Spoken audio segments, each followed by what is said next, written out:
Discord, where a lot of our runners are, and generally, when things aren't as hectic with the tournament, they're generally doing casual races as well. You can check out the Discord link, and you can also check out more about the tournament as well as downloading the randomizer, and that is available on the link there in chat.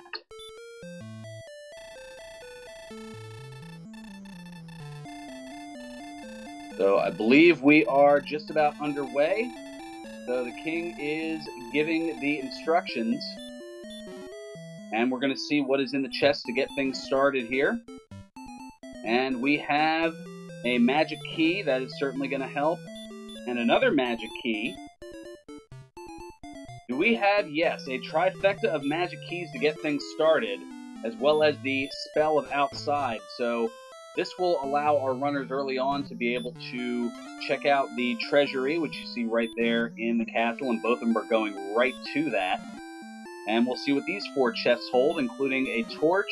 We also have the Erdrick sword, the best sword in the game, and the Stones of Sunlight, one of those key items we were talking about, as well as a fairy water, which works as the repel spell, as it will turn away any enemies that are weaker than you. But here in the early going, not a whole lot of that going on. It's very difficult here, but since you have the sword, that's going to allow for some quick levels, as Erdrick's sword adds 40 attack power to your total, and just like that, up to NG, up to level 2. And beeTeas getting a little aggressive and going after a wizard, one of the endgames there, and endgame enemies, and he gets sent back to the castle, as does up to NG by a magician who has the Hurtmore spell. Wow, we're off to a fast start here. Yeah, you think you've seen everything, and it's the first time I've ever seen 3 keys in the throne room. And then to top that off, and you get Erdrick's sword, so now you have an extra key, and the best weapon. You've got to be really happy as a runner starting this off.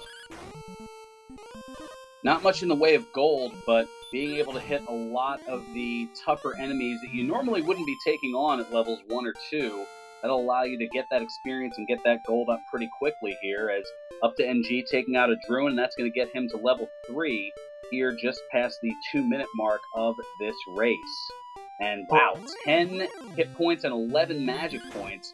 Big gains there, but no additional spells, just the outside spell, which can get our runners outside of a cave. And speaking of a cave, it looks like there's one to the east of the castle that beeTeas has found, but not going to bother going into it, and is going to perhaps look for a town here to get things going. We'll say our players are quite fortunate, because just one tile east and one tile south of Tentacle Castle, we were fighting Druids, which means the starting zone that they could actually have grinded on without Erdrick's sword is very few tiles. It most certainly is, and already up to level 4 is up to NG. And we're just shy of 3 minutes here, so things going very swiftly here. beeTeas opting more for the exploration. And yeah, in the early going here, the agility is extremely low. Not going to be running away from a lot of enemies here. And not really able to heal as of yet, as we've got the Hurt, Sleep, and Outside spells at level 4, and the Scorpion's going to take care of up to NG there, but still allowing him to get pretty close here. Only 13 experience to level 5, the key number 82 there, whereas beeTeas, well, he just barely is at level 2, and now taking out the Druid, that's going to get him up to level 3, as the target number for that was 17.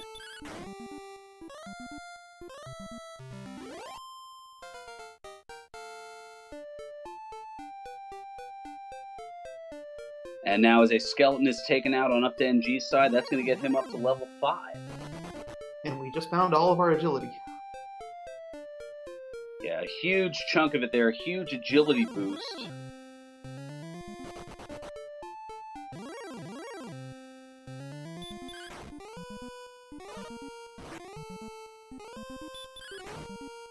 As now up to level 4 goes beeTeas. So the sword making things considerably easier in the early going here, but no way to heal as of yet, so it's pretty much just smash enemies until you run out of hit points, die, lose half of your gold, go back, get lectured by the king, and do it all over again here. Although up2ng using a savvy strategy of putting the skeleton to sleep, that way he can preserve some of those hit points by not getting attacked, and that gives him another 25 there. The target number for level 6 is going to be 165, so he's 31 away from that. Meanwhile, beeTeas has about 40 to go, now make that 26 to go to get to level 5.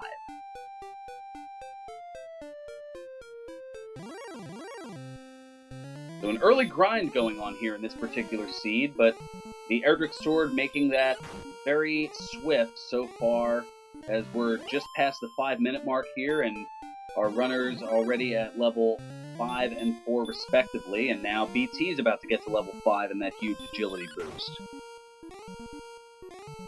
At 25, that is one of the biggest agility boosts that I've seen, whether it be here in the standard randomizer or in the Chaos edition, which we had a tournament of earlier this year, and now up2ng getting up to level 6.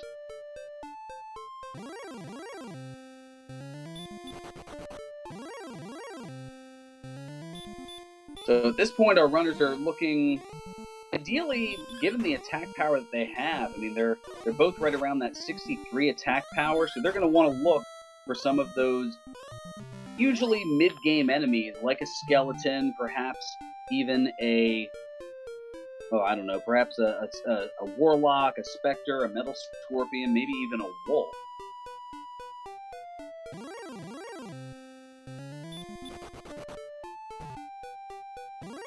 Yeah, unfortunately, as we saw when beeTeas went off to explore, once you get out of this zone, you hit monsters that are well past that area. We've got green dragons and wizards, and it makes it a little hard to venture off past this kind of weak grinding zone now. And that looks to be up2ng's strategy, as he's looking to get to a certain point before even considering any semblance of exploration, as now up to level 6 goes beeTeas, and another, 11 agility.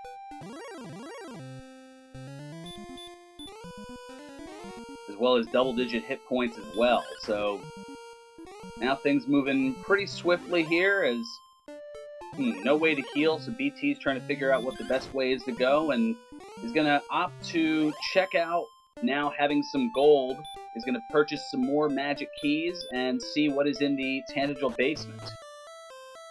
So the paths diverging a little bit here as we're at the 7.5-minute mark.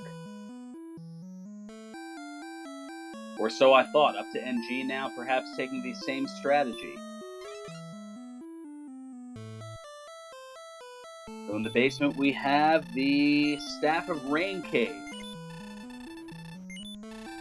So our runners, they're going to be looking for the Silver Harp, which is one of the key items. They will trade that in to that old man in the basement of Tangible to acquire the Staff of Rain. And the combination of the Staff of Rain, the already acquired Stones of Sunlight, and Erdrick's Token, those will be traded in to a man in another cave, which will acquire the Rainbow Drop, and then using that Rainbow Drop will create a bridge over some troubled water to get to Charlotte Castle, home of the Dragon Lord. So beeTeas now heading into that cave to the east, and it looks like it is the Grave of Garen, which is going to have 5 chests, 3 of which are locked behind a door, and we've got some big bucks to start off with. Also the Wings, which works like the return spell, and some more big bucks. Ooh, and beeTeas accidentally casting the spell of sleep, but is looking to use outside to get out of the castle there, or outside of the cave rather, and running into and running away from a wizard. So now it's interesting to see, I guess because of the minimal resources, beeTeas opting not to go further into the grave. Yeah, I think without anything to heal, even if you could cut down the monsters with Erdrick's Sword, it's going to be really difficult to make it all the way to the basement. Oh, wow. And with that inability to heal, now there's a huge swamp, which up2ng opts to cross, and beeTeas not having the hit points to do so.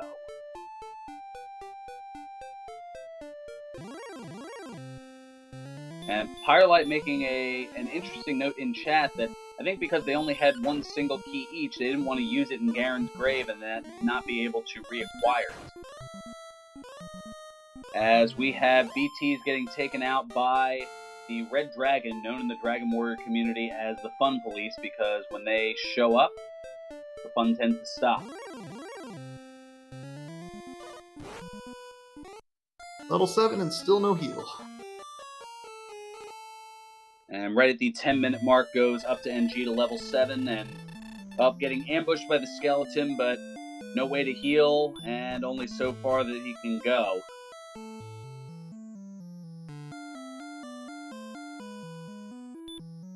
And we see that the Armored Knight has the Baby Dragon Breath, which generally does, give or take, about 20 hit points of damage. And Tello, a great question in chat there. The statistics that you see on the bottom, that's actually something new here that was implemented not too long ago. There's actually 4 different colors. The red is a suboptimal start as far as these statistics. The white generally means that they're still early on in the game, and that's kind of your standard. When it turns orange, that means that it is borderline to consider going for the Dragon Lord, and once you see green, that means that it's good for that particular statistic to go and take on the Dragon Lord. So obviously a long way to go for both of our runners, but the agility, which started off really low in the beginning, was made up for in the really in levels 5 and 6, as there was a nice combination of a 36 agility boost. And now, well, they still have a ways to go, but it's certainly in that borderline range. But generally, you wouldn't want to take on the Dragon Lord at level 7 unless you're doing the vanilla game with the RNG manipulation that you tend to see from folks like Ouija and Nest Cardinality.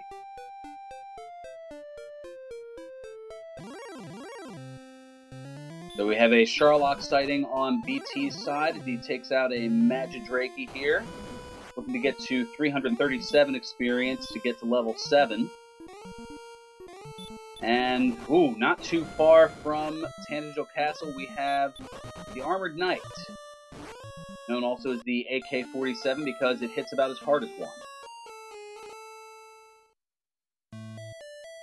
Everybody's still struggling to find one of those mid-range monsters. It's, I think the best we've seen is about going from Druins and then jumping up to, like, Wizards or Green Dragons. There's not really been much of a middle ground seen anywhere.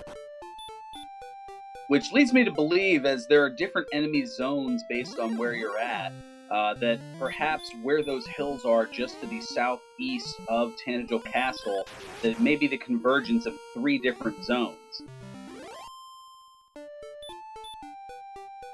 Now, these zones are 15 by 15 grids, so if this is kind of the corner edge of them, you could walk 1 space to the right, and all of a sudden you're in Zone 1, which has some of those mid-level enemies, like a skeleton, like a wolf, like a metal scorpion, or perhaps a droll or a druid.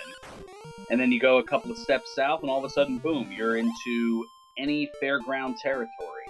And that's where you can have some of the toughest enemies in the game, like the green dragons, or red dragons, or the wizards, or things of that nature, or armored knights.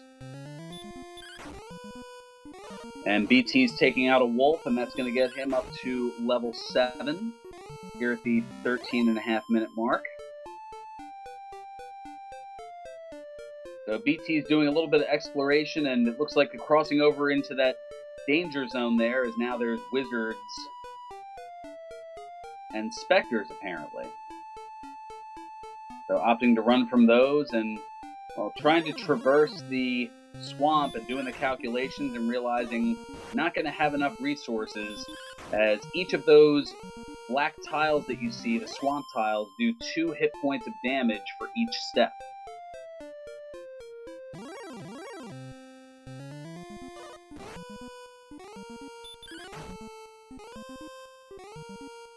So while things were going pretty good in the early game, now here in the midpoint, trying to get up to levels 7, 8, 9, and beyond, there seems to be a struggle of finding enemies that are able to be able to get you to that point in a rather efficient fashion.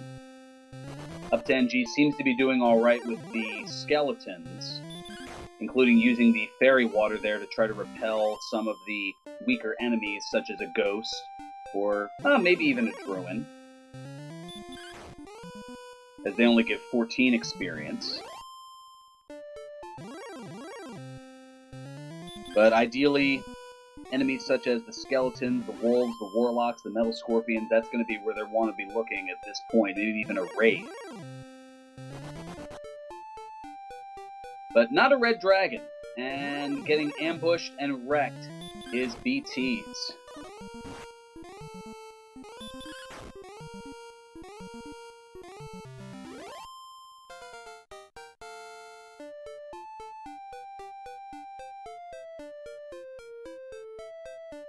So another 25 experience there, and that's going to get up2ng over the 600 mark, and we've got 5178, and we've got a new spell here, and it looks like Return. So they can cast that in the overworld and head back to the castle. Not that they've strayed too far from it to be able to do so. Yeah, this is a point where you just start getting really frustrated because there's just not a good play. You can sit here and grind these low experience monsters for another few minutes to get to the next level, which feels really suboptimal, but then venturing out, there's so many monsters that are going to ambush you in one shot, you plus the damage you're getting from the swamp. That's really dangerous to do as well, so you have to optimize, or you have to kind of figure out, do you want to risk losing the time it takes to grind, or do you want to risk potentially dying to find something, to find a town somewhere, something that can really improve your exploration. Which is something that neither of them have really done too much venturing on. We saw a cave, which was the Grave of Garen, so we've seen at least what the top 3 chests are, so that's a nice way to get some fairly quick gold, as that'll get you about 1,000 to 1,500 gold. But need some place to be able to spend it, and it looks like thus far it has been spent in reviving our runners as the wizard takes out beeTeas and another skeleton for up2ng, so quickly gaining an experience lead here of a couple hundred. It's now 428 to 689, so about a 260 experience lead for up2ng, which, granted, with some of the tougher enemies, that's almost that can almost be made up in one metal slime, for example. As metal slimes, red dragons, and golems are the 3 enemies that give the maximum hit point, or maximum experience points, I should say, of 255.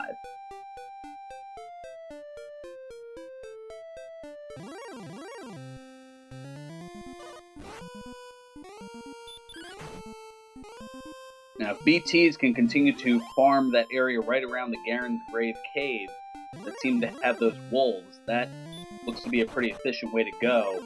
But up2ng continuing to find those skeletons, and those seem to be the most efficient for him.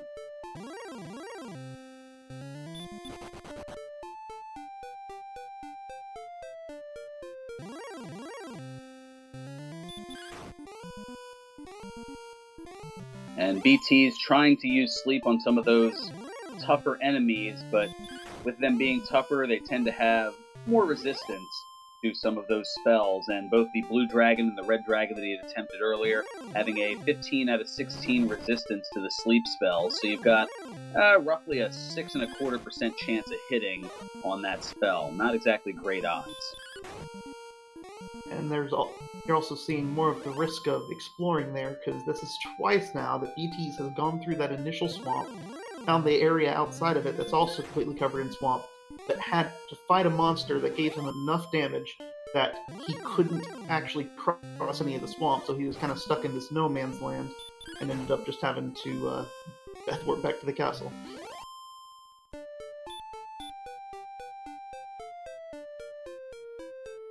Well, what up2ng's also been doing has been in a dubious kind of way, has been preserving some of that gold, as he's continued to stay healthy enough to keep his deaths to a minimum, and that's kept the losses, because every time you lose all your hit points and go down to 0, and you're revived in the castle, it costs half of your gold.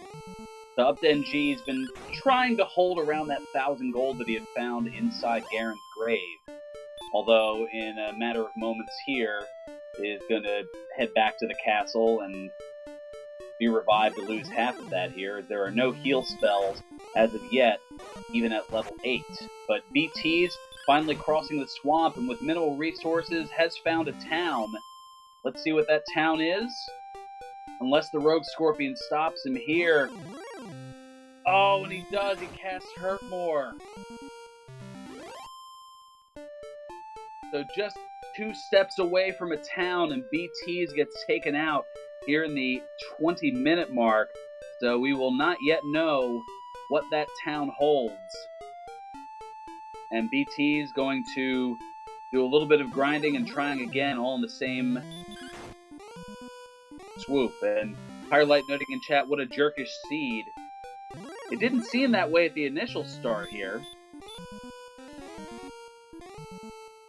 So now beeTeas getting up to level 8 and getting the return spell. Now down by about 320 experience.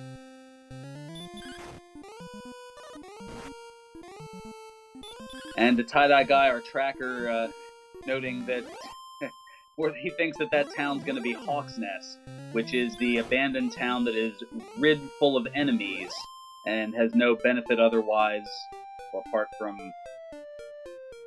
a tougher enemy that guards one of the essential items potentially, but we'll get more into that once we find the town of Hawk's Nest.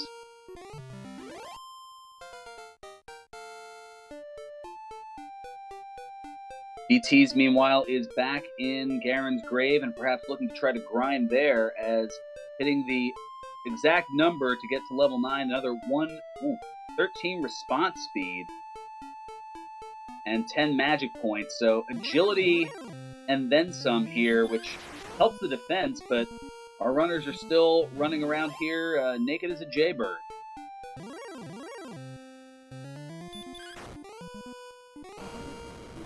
They're carrying a big stick, and up2ng taking out a green dragon. That gives another 135 experience.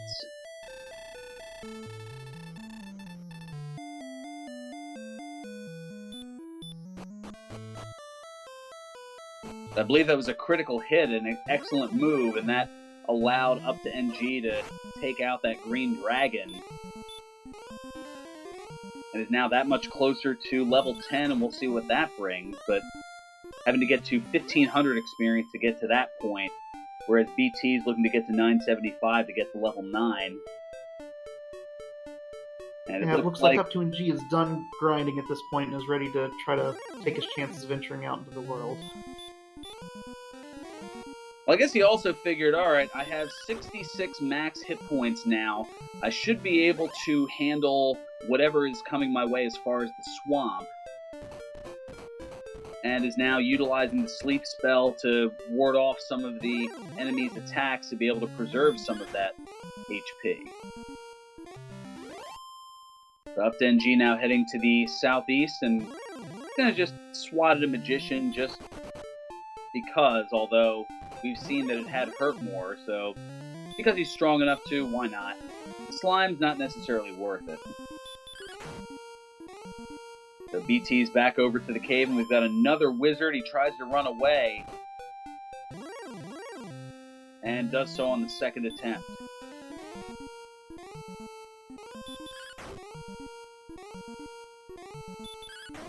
Now beeTeas heading off to the east and crossing the swamp, and we'll see what he runs into here. And a low roll, not able to one-shot the skeleton there. And almost a virtual high-five between the two runners, as they're both just southwest of Sharlock Castle.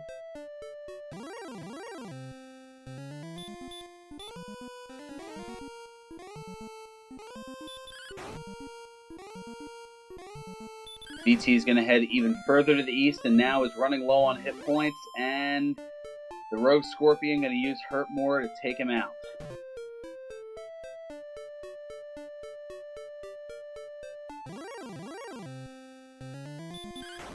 And Firelight making a very good point in chat that They should be thankful that Erdrick gave the king his sword as an heirloom. Otherwise, they'd be in a lot of trouble for sure. They'd pretty much be stuck at the start working on those Drakies and some of the other lower level enemies, as that's all they'd be able to handle at this point.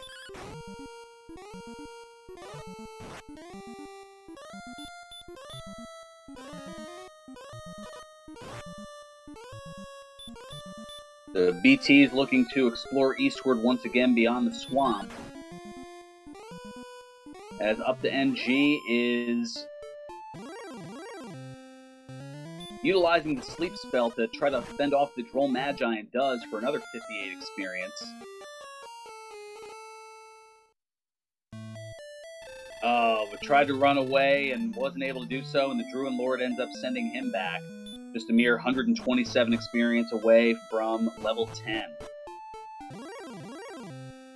And beeTeas has made it to the town, and it's Brecconary, 6th town, and oh, are the shops pricey here.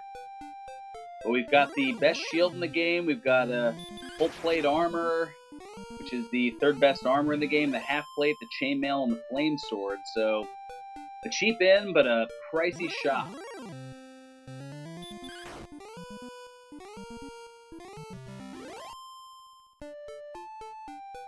Kind of surprised that beeTeas did not go buy herbs while he was at Brecconary.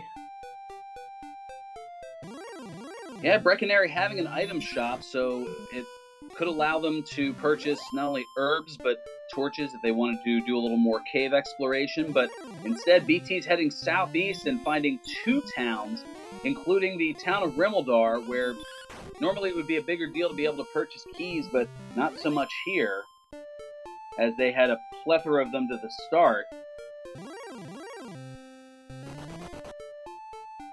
And doing a little bit more browsing, as there was the bamboo pole, as well as the club and the hand axe. Not that they need any of those because they have the best weapon in the game, but as far as affordable armory, not so much, as you need 3,000 for the full plate armor and 800 for the large shield. So instead, I'm gonna hop on over and purchase a couple of magic keys.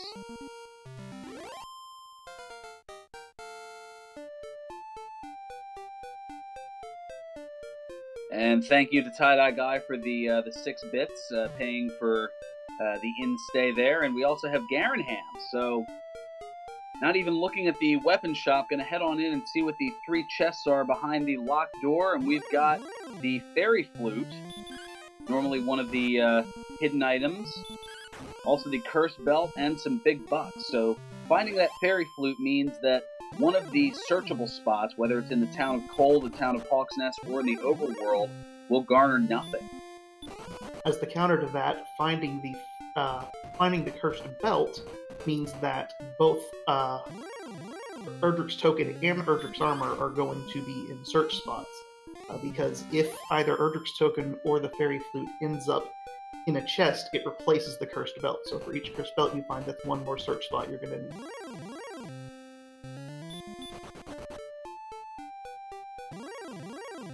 And beeTeas was in a cave with enemies and didn't get the chance to see what it was with the exploration, but now beeTeas heading back into Rimmildar to take a look at what that chest holds. And it is a torch.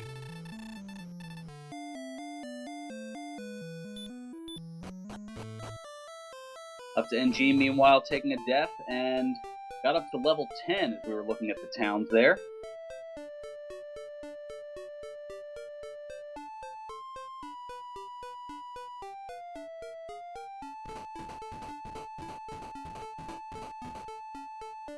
So beeTeas getting a little bit of exploration in. Didn't get the chance to see what was in the weapon and armor shop in Garenham. Perhaps heading back to that now.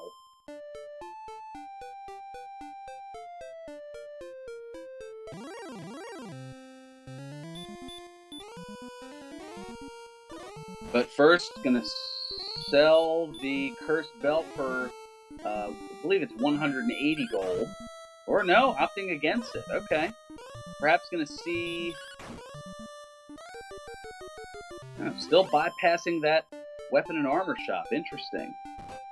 I was going to go on in, use another magic key, get another 714 gold.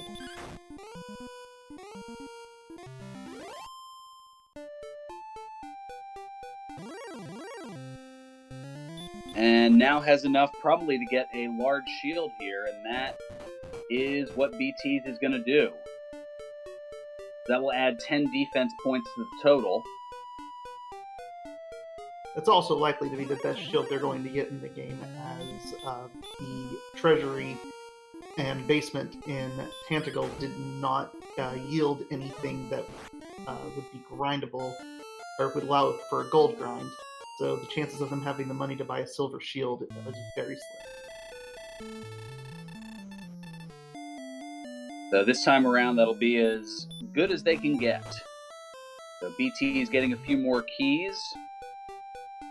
I wonder if there's going to be what is commonly known as a ghetto gold grind that will occur here. Well, there's a couple of different options that BTs can go with, but purchasing the Dragon Scale, which once equipped will add 2 defense points to the total. And the tie-dye guy thinking about the long grind that I was just suggesting, using a key to get a gold chest and then buying that key back in Rimmildar, although he's got the max 6 at the moment. And donning the Dragon Scale, so that bumps up the defense to 40 from 38. It looks like he might be doing that at least to get the full plate.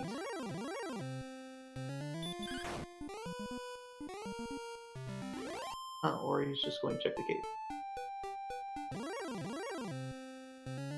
Well, having purchased those herbs, it certainly gives the resources here, so we'll see what is in there, but first the slime's going to be in the way here. And I believe that is Swamp Cave North, which he's navigating in the dark, and that is the case, which now leads to a cave out on the other side.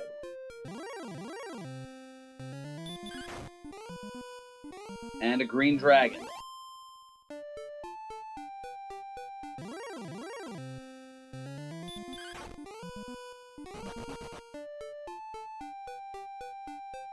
So now it's been an interesting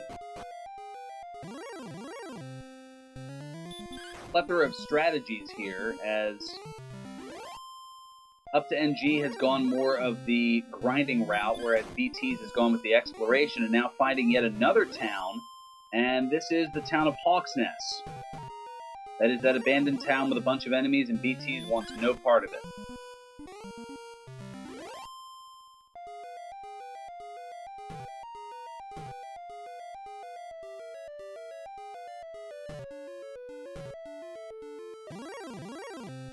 I know it's early, but you've already, if you're either player, you've got to feel like you're in trouble right now, because up2ng spent a lot of time grinding and still hasn't found much of anything, and is probably wondering what beeTeas has found. Meanwhile, beeTeas has got some nice exploration going on, but hasn't found a whole lot of value except for that large shield, and is probably thinking, level 9, level 10 is going to be something useful, and I need to get these levels instead, and so both of them, for very different reasons, are probably feeling in trouble. Well, whenever you start off early on by getting something like the Erdrick's Sword, the best weapon in the game, you have to think that things are going to move swiftly, and if they don't, then you have to wonder, what is my opponent doing that I'm not? And, oh wow, the Droll sleeping and wrecking up2ng. What a combination. And in the town of Cole, we have Erdrick's Token.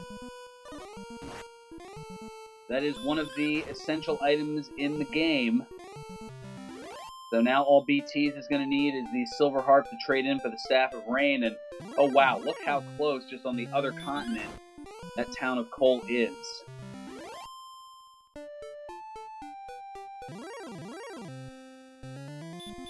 And an interesting question in chat, the OG Curbs, whomst is in the lead?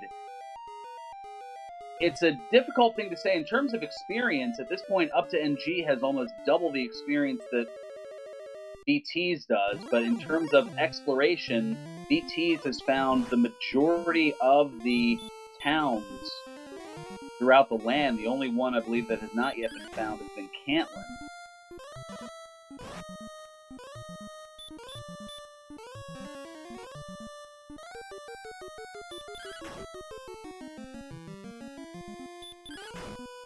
Plus, beeTeas has the knowledge of where the different shops are in those towns and what he might be able to do to benefit in terms of getting better equipment.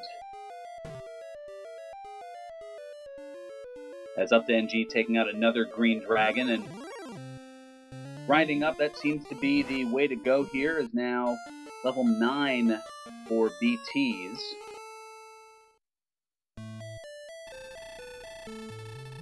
And about a little less than a 14-minute differential between when up2ng got to level 9 and when beeTeas did.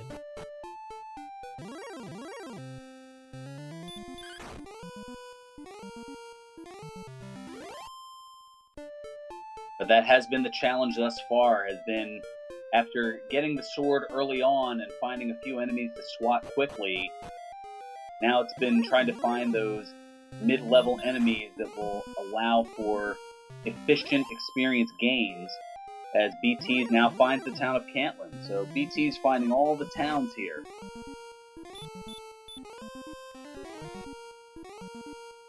While up2ng has been working on trying to get as strong as he can without traveling around.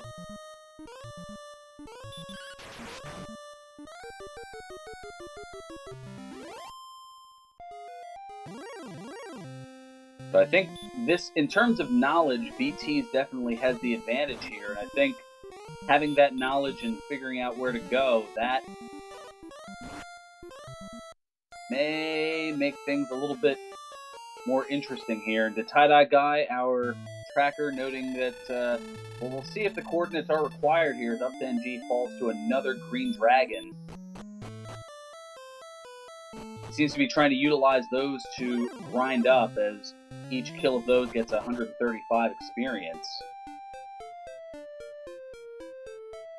And we see that there are no coordinates this time around, as he's told that thou must go and fight, so...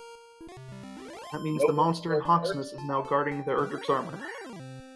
Yes, by process of elimination, since we've already found the coal search spot and there's no overworld spot, and Erdrick's armor, the best armor in the game, has to be in one of the search spots, we now know that Hawksness holds the best armor in the game, Erdrick's armor.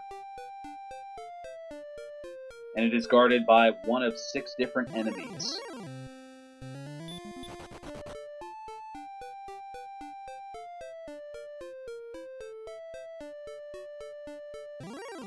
beeTeas, meanwhile, is back in Garen's grave, perhaps to gather some more gold, or...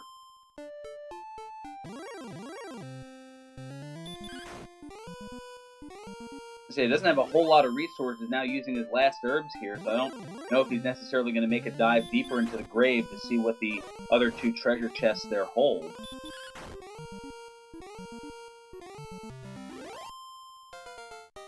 And Jacob, we're asking in chat that we're at level 10 and still fighting outside Tanagel Castle. The challenge that both of our runners have been facing is, while getting Erdrick's sword right off the bat, as now getting to level 11 is up2ng. There haven't really been anything in terms of combat spells. The Erdrick sword was in the Tanagel Treasury. The ever-rare triple combination, as far as the throne room, it was all 3 chests holding magic keys. And the towns have been pretty sparse as far as accessibility, and for a long while they were swamp-locked. Yeah, at this point, up2ng at level 11, I don't believe has even seen a town on his screen. beeTeas has seen every town, has been in every town, but I don't believe up2ng has gone the correct direction to even see a town yet. So, at level 11, no heal spell, no towns. It's pretty rough.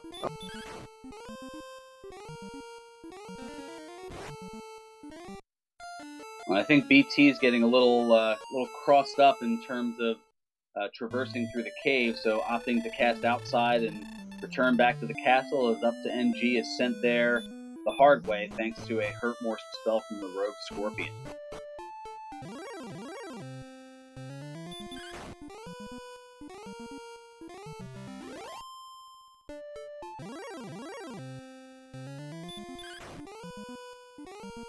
Now, I did miss, what was the fourth chest in Garen's grave that he was able to get to? I believe that was the Silver Harp.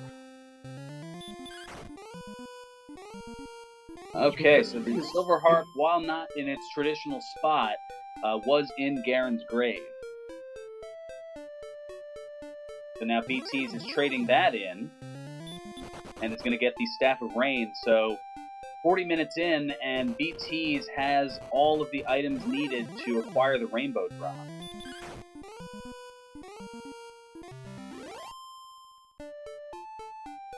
The Stones of Sunlight were in the bottom right chest in Tantagle's treasury, so they acquired that pretty early on within the first minute of the race.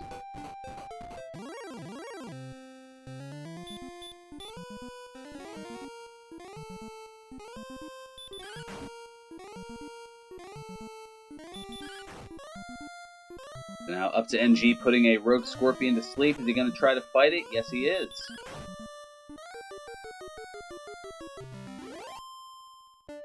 And there's a Hurt More spell. Is he going to try to put it back to sleep? No, he's going to swipe at it one more time and is able to take it out.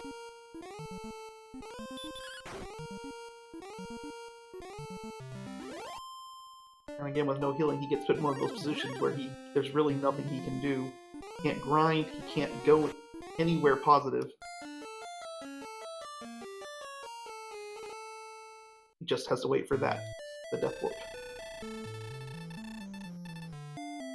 Yeah, this has been a slog of a seed, as we're now at level 11 and none of our runners have any of the heal spells as of yet.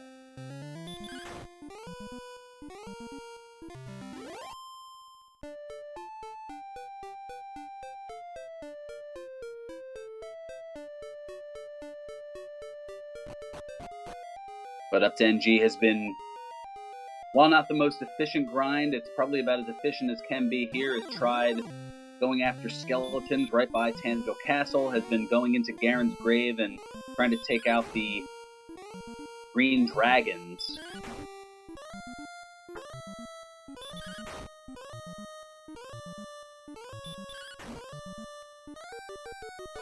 And has been pretty fortunate in terms of sleep, as their sleep resistance is a little worse than half. They have a 7 out of 16 resistance to the sleep spell.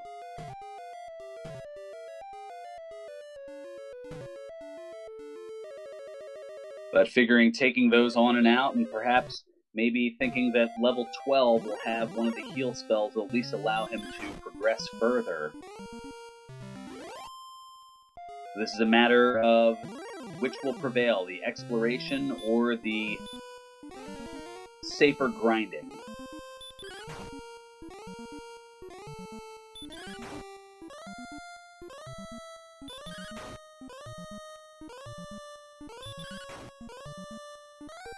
And actually, with Jake Hoper in chat, that gives me a chance to mention that in just a little over 4 hours from now, right here on Randomania, you will see another one of our first round matchups here, as Jake Hoper will take on Zarnax42 with a 2 a.m. Eastern start.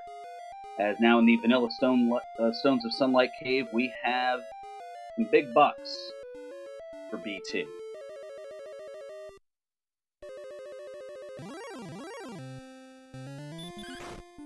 And JJ Schmidt noting in chat that beeTeas is going to have the same issues that up2ng has as far as figuring out how to get the experience that up2ng has been trying to work on here, as while there is the item advantage for beeTeas, there is a roughly 1600 experience advantage now for up2ng. So he's hoping to just be able to be strong enough to take out enemies and get the exploration out of the way.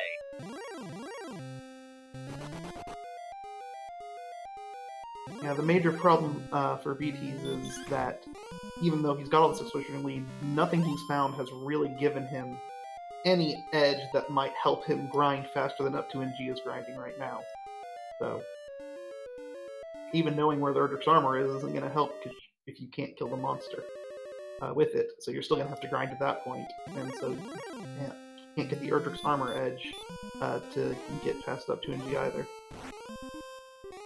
And the OG Curbs, to answer your question in chat, when all the stats are orange, you think about going to the Dragon Lord, but I mean, at that point, it's one of those calculated risks. Usually when more of the stats are green, then, the more stats that are green, the safer you'll feel taking on the Dragon Lord and having a better chance of victory.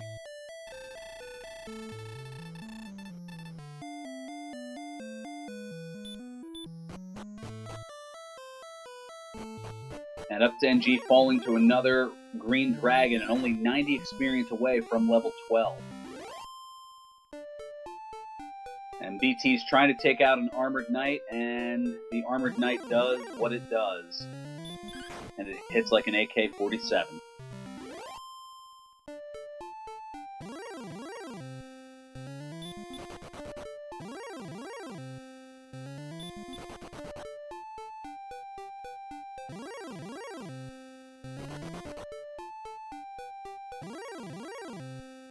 The beeTeas has a little bit to go to get to level 10 of a little less than 300 experience now.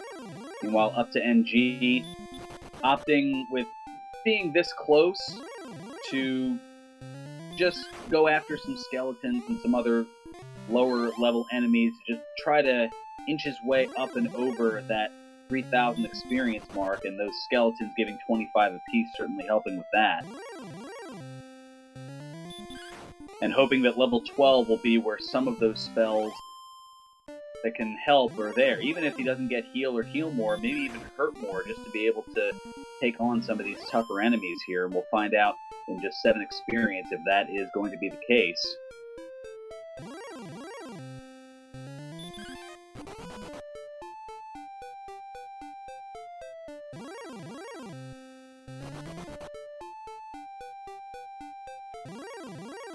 And the ghost would have done it, but he dodged and ran away instead.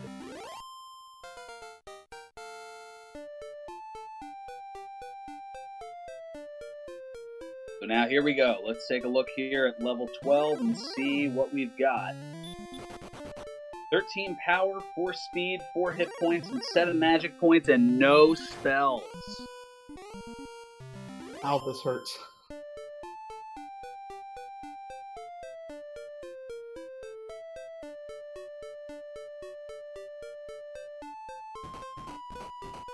I'll have to double check here next time he goes to his spell menu, but I believe we have just the same 4 spells that we've had since level 8.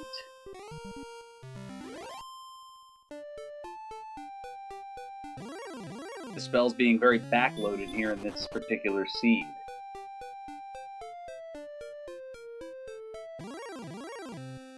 And beeTeas finding a nice enemy in a wyvern to go after, putting it to sleep and hitting it for 64 experience.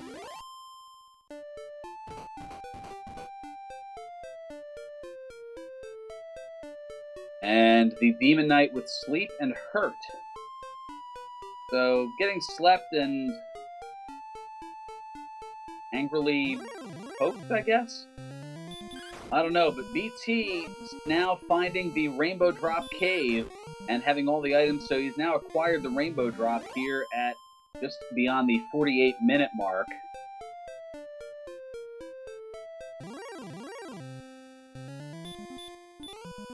So, if beeTeas wanted to, he could go into Charlotte Castle, but that would basically be a suicide mission.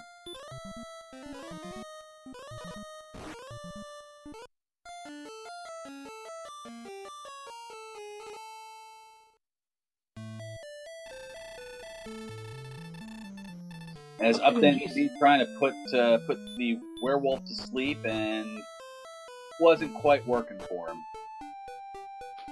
Yeah, it seems like he was going to that spot and trying to use that now as a new grind spot, which I think at some point you'd want to expand the search to at least get some herbs. But he was kind of going back and forth on that desert, so it looks like he may be thinking about grinding the Droll Magi and werewolves that are around there.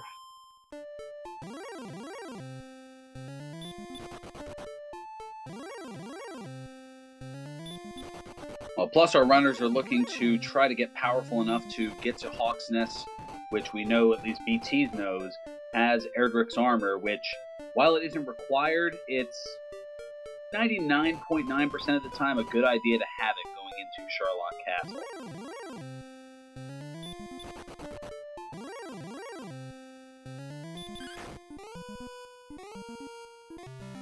Not only does it give 28 defense points, more than any of the other armors, but you recover 1 hit point for each step that you take towards your maximum, as well as it negates the hurt spell damage, or hurt and hurt more spell damage, by 1/3. It also cuts the damage by Fire Breath and Dragonlord Breath by 1/3.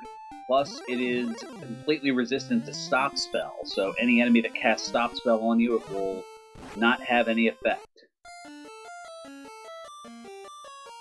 And the OG Curves, I don't believe it lets you into Zenithian Castle. I think that's the Zenithian armor that you're thinking of from Dragon Warrior 4.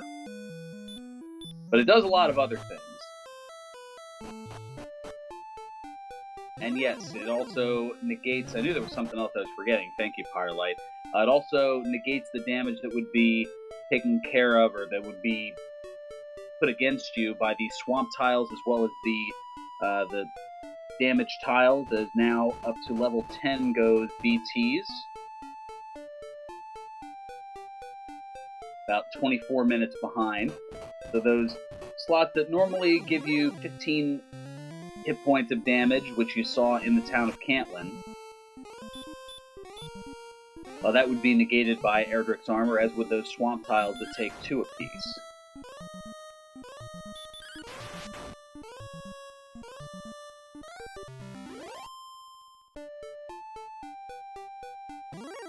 And the OG Curve noting that Zenithians are really cool with Erdrick. Well, there are a lot of people who are cool with Erdrick.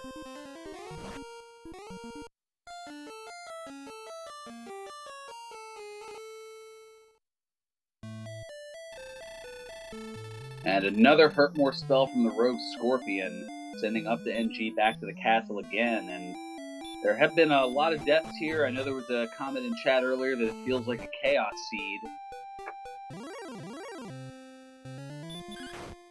As beeTeas using the Rainbow Drop and isn't going to enter Sherlock Castle, just going to get the bridge set up there. Yeah, I can't imagine any enemy in Sherlock Castle would be something you'd want to see with the stats and spell list that beeTeas currently has.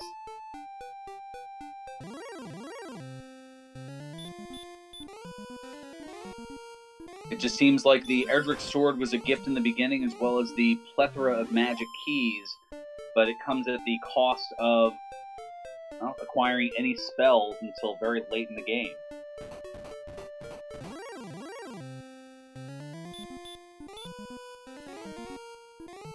I'm wondering now if beeTeas is looking to grind up for the full plate, going back to this little combo of towns. That could be a possibility here, as up2ng trying to utilize Sleep Spell as much as possible. Now, unless I missed it here, I don't believe that beeTeas has checked out what the Garenham shops have. So perhaps there could be something a little bit more feasible that just hasn't been found, but a Blue Dragon is not one of those feasible things, but he is able to get away from him with the high agility that we see here. Yeah, so it looks like now he's just trying to see if there's a good grind spot right around the town so he has a source of healing. And up2ng finally takes that other little path and finds his first town.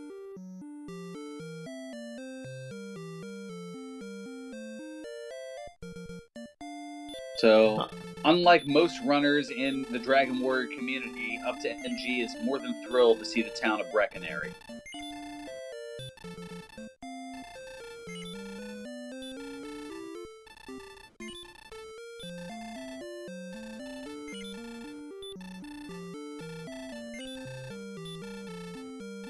So up2ng stocking up on some herbs and torches.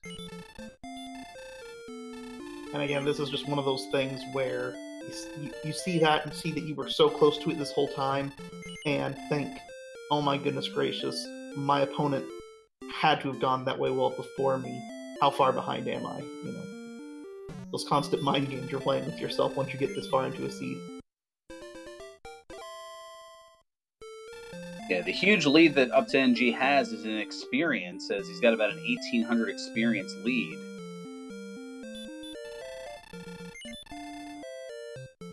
And the OG Curve's asking, is Breckenary like the Philadelphia of Alfgard? And I'm curious as to what you mean by that, because that can be open to a lot of interpretation, especially being a resident of suburban Philadelphia that I am.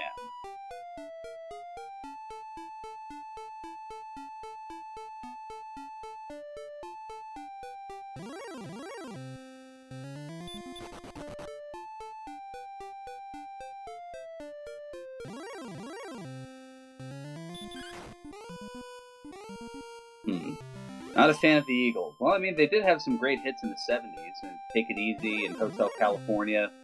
Oh wait, not those Eagles.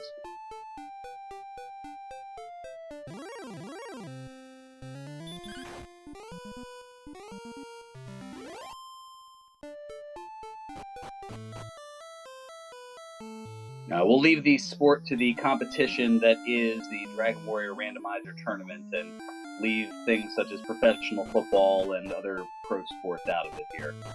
As up2ng finding the Vanilla Stones of Sunlight Cave and finding the money that's in there.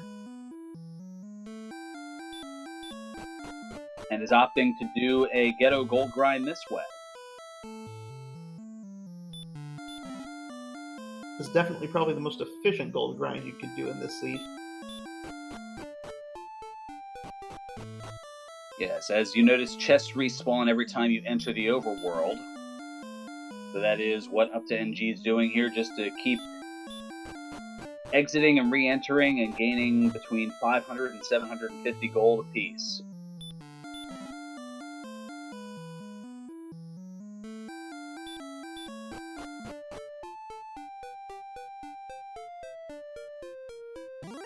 I don't know if he's going to use this to go all the way up to 14,800 to get a silver shield, and it looks like he is not. He's going to go get the full plate armor, which will add 24 defense.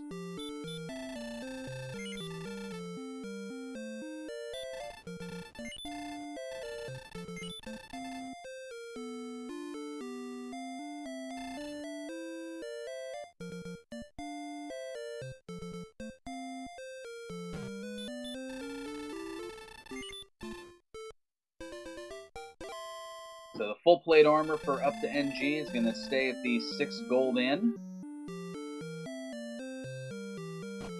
And beeTeas at this point trying to find somewhere to grind.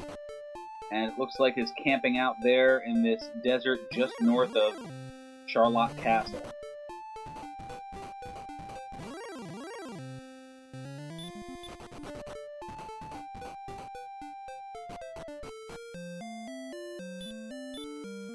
And up2ng doing the exploration to the southeast, and is going to find the pair of towns of Rimeldar and Garenham.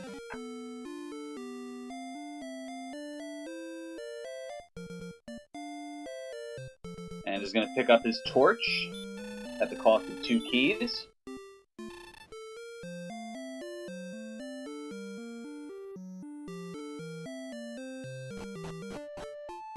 And we'll see that there's a large shield, although it's about 500 gold short of it.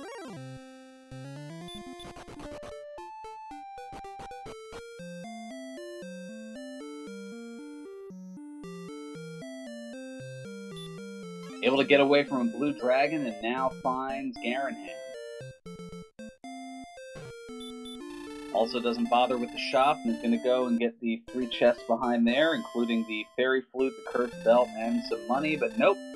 Holding off on that, going to stay at the inn first, just to see what is behind Garenham.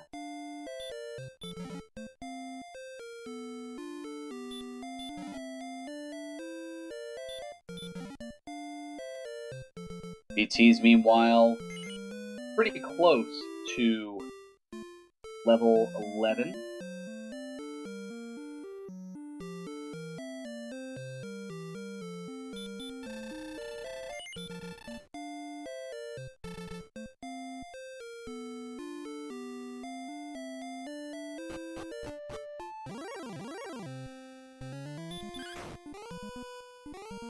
And chat providing an answer to the question, what is the order of the strength of the dragons in the game? And yes, the green dragon is the weakest of the three, and I say that tongue-in-cheek. As now right here at the hour mark, beeTeas going up to level 11. Yeah, the green with 88 strength, the blue dragon with 98 strength, and the red dragon with 120 strength. The red dragon's stronger than any other, apart from Dragon Lord's second form.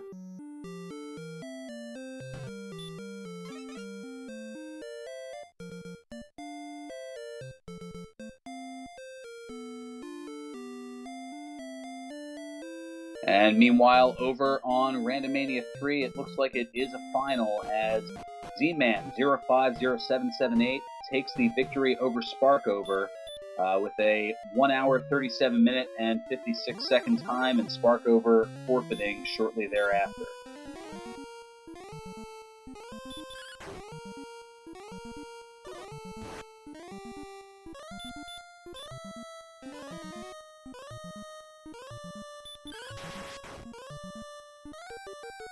Now, something that I don't think we've thought of as of yet, the Swamp Cave being in the back of Garanham, I don't believe that either of our runners have checked the spike tile for the Swamp Cave. I guess they're again looking for some semblance of healing to be able to take on whatever may be there, but that might be the solution to grinding once some sort of a healing spell has been acquired. Yeah, at this point, I'm not sure that any of the 6 monsters that could be in those spots would be particularly beneficial to them.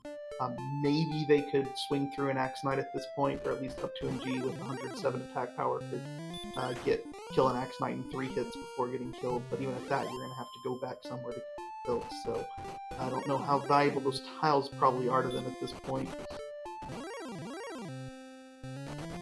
And I'm being told in chat from those who had gotten word, apparently Sparkover's console had crashed in that other race on 2 different occasions.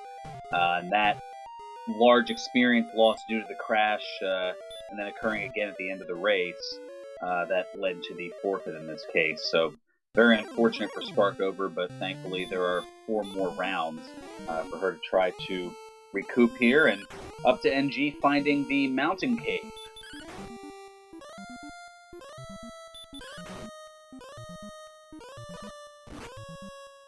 So there are 5 treasure chests in the mountain cave, and based on everything that's been found already, I think the only real item of note that may help would be the Fighter's Ring, which will add 2 attack power to the total.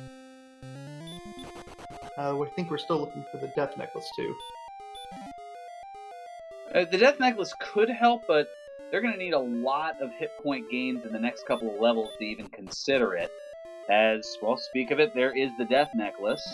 So how the Death Necklace works in the randomizer, in the actual vanilla game, it doesn't do a whole heck of a lot, other than curse you, but as a magic key is now found here by up2ng. When you put on the Death Necklace, it takes away 25% of your maximum hit points, but you get 10 additional strength. Oh, and a nice, excellent move on a Stone Man.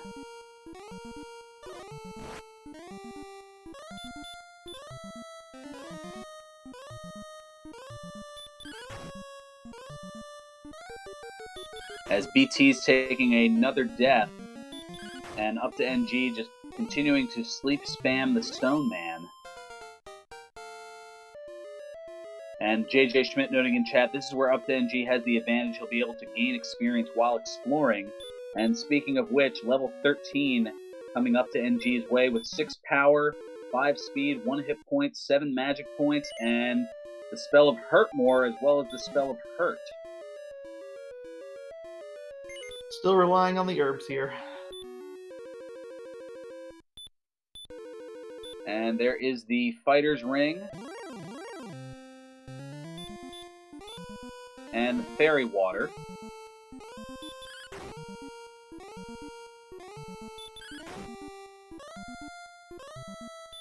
Ooh, as beeTeas taking a death to a Demon Knight. So getting slept and wrecked there.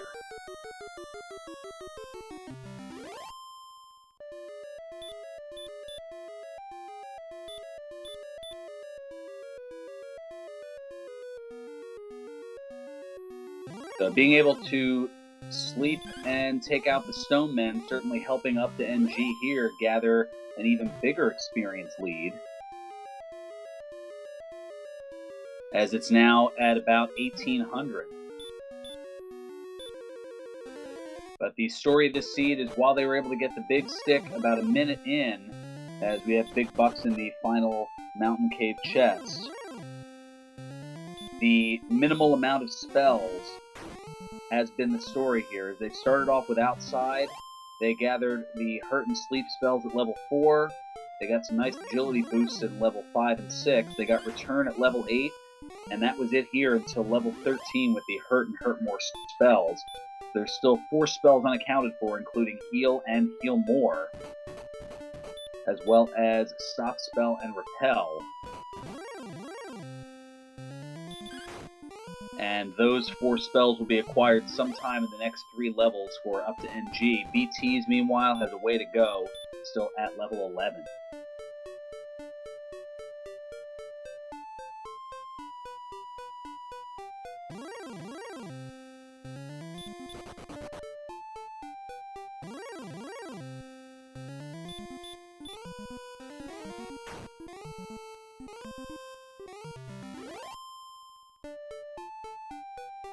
That agility is working in up2ng's favor as he manages to escape a red dragon.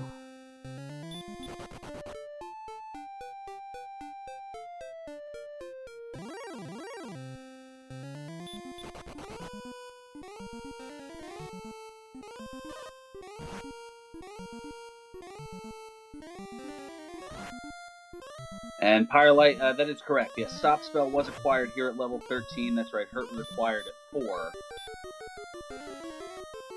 There's a lot I gotta try to keep straight here.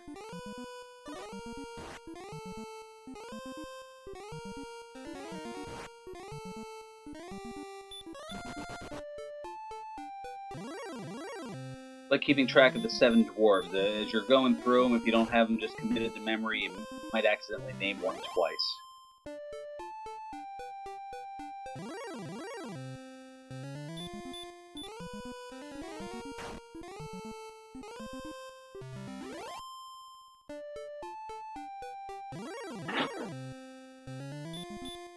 And we want to thank those of you who are joining us over from Randomania 3, who are watching Sparkover take on Z-Man. Here we have a race between up2ng and beeTeas alongside Tilo Tilo. I'm Paran Burgundy, and we are a little over an hour into this race.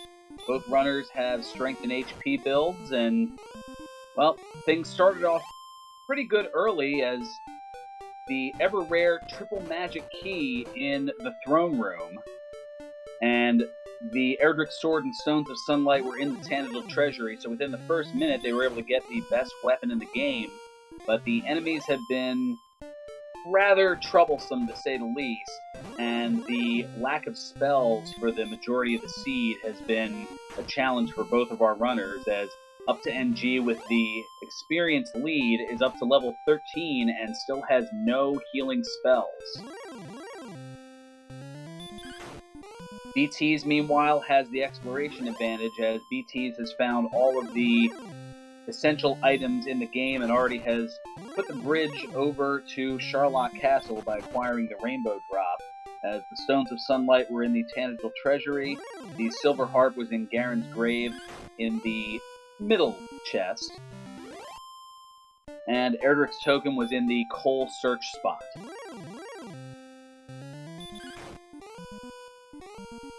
And we learned that Erdrick's armor is in Hawk's Nest, but neither of our runners are quite in the position to be able to take on whatever the Hawk's Nest Guardian is.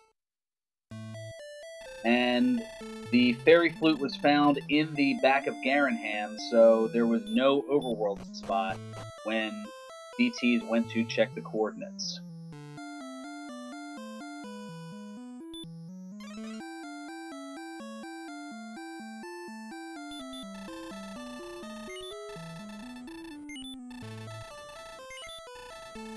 up2ng pretty much had started his strategy with doing a lot of grinding around Tangiel Castle. beeTeas was working on some exploration. And the question in chat, does the randomizer have logic for enemies where if the sword is easily accessible, the enemies are tougher? There's no logic for that. However, the enemies' spells and abilities are shuffled. So, as we saw here, for example, a magician, which normally just has the hurt spell and can either use hurt or attack, in this particular seed has the spells of heal more and hurt more. So that can certainly make the early going a little bit more challenging. But there is no factor that is thrown in based on if you acquire the sword. And another question in chat, can the hero resist sleep? No, sleep is 100% guaranteed to hit you when an enemy casts it on you the first time, and then it is a 50-50 coin flip for up to 6 turns as to whether you wake up from it. After the 6th turn, on the 7th one, you automatically wake up from it. As now at the hour and 11-minute mark, beeTeas getting up to level 12. And still frustratedly realizing that there are no spells. And Pyrelight, you are correct. The logic states that the starting zone that is around Tangiel Castle, it can have any of the first 7 enemies, any 5 of the first 7 enemies in the game, whether it be the Slime, Red Slime, Drakey, Ghost, Magician, Magic Drakey, or Scorpion. And then Zone 1, which is out, I believe it's in the zones adjacent to it, north, south, east, or west, can have the next, I believe, 8 enemies that can go from a Druin all the way up to a Wolf. And then anything outside of those zones, anything goes. And we've got level 14 here for up2ng. 2 power, no speed, 12 hit points, 5 magic points, and the spells of Repel and Heal More.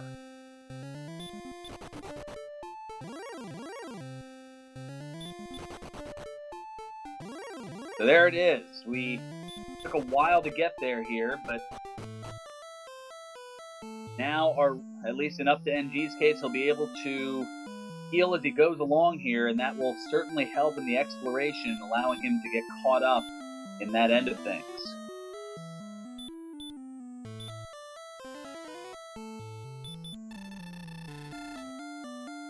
And Wolfman 2000, yes, the Erdrick Sword was extremely early on, but the Heal More spell coming at level 14, and I'd imagine that Heal being even... well, it could be 15 or 16. We won't know as of yet. Yeah, the only thing that was late wasn't late was Erdrick's Sword, as that was in the treasury and the treasury of Tangiel Castle, and we had the ever rare triple magic key in the throne room.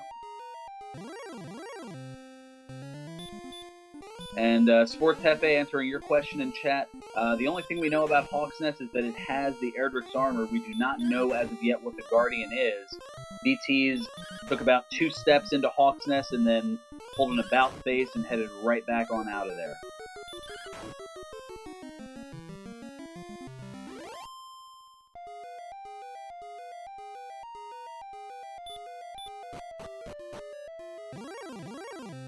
At this point, it's kind of hard to see where beeTeas is going to have the opportunity to make up any ground, because not only is there not a whole lot of exploration to do on that second continent, everything's pretty close together, but I think up2ng is still going to be gaining experience on beeTeas while doing that exploration, because of the Hurt More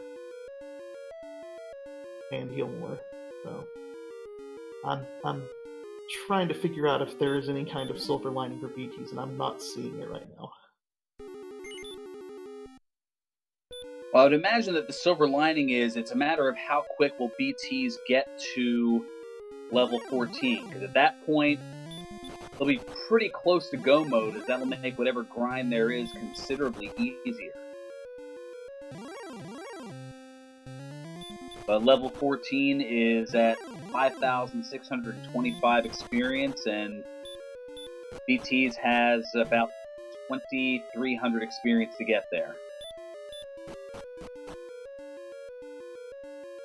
And Lawspike, a great question. The colors on the statistics that you see there, if it's red, you'll see that in the very early part of the game. That means that they are sub sub-average for a start. The white is pretty standard. The orange means you think about or consider heading to the Dragon Lord, and when it's green, that means that is acceptable to get to the Dragon Lord, and the final item in Garen's Grave is an herb, so up to NG casting outside there. So yeah, as far as the agility, they have quite a bit of agility, and the magic points, while not ideal, they're still a ways away. Probably, maybe level 15, probably level 16 is going to be the level to get them there, but for all we know, there could be a few very low statistic levels for both, what are known in the community as MPI levels, because MPI loves those zeros. And we may be going to 17. I certainly hope we aren't, but we shall see. As now up to NG finding out about the Demon Knight and the Sleep and Hurt spells.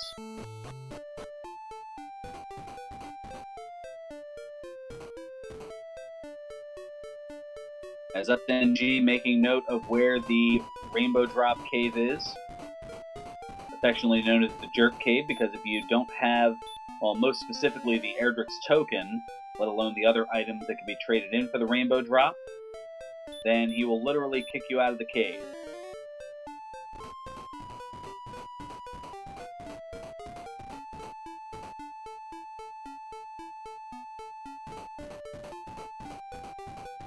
The other advantage that up to NG has in being at level 14 is having that Repel spell. Now the way that works is you will avoid enemy encounters with any enemies whose strength is lower than your defense.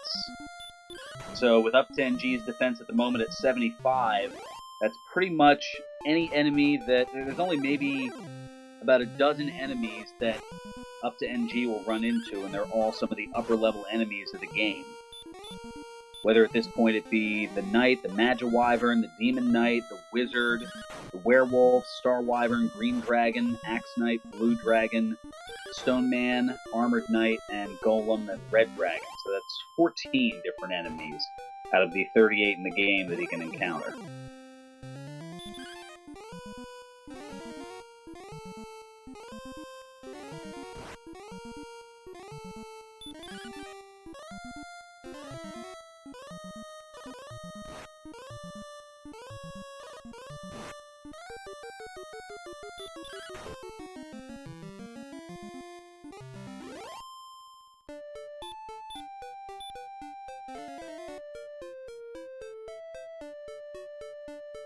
And Rogue Scorpions have been very cumbersome with the Hurtmore spell throughout the game here, and beeTeas receiving it once again.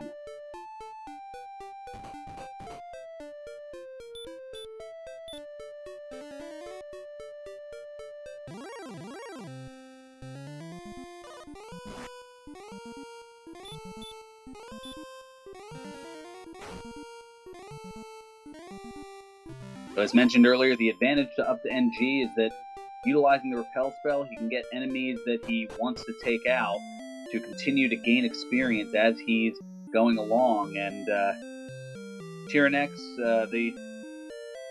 the player of the evening here, as those who may have missed it earlier here on Randomania, Tyrannex with the huge upset on the defending champion, Game Boy F9. And yes, Healmore coming at level 14 along with the Repel spell, and that has wreaked havoc on both of our runners throughout this race here.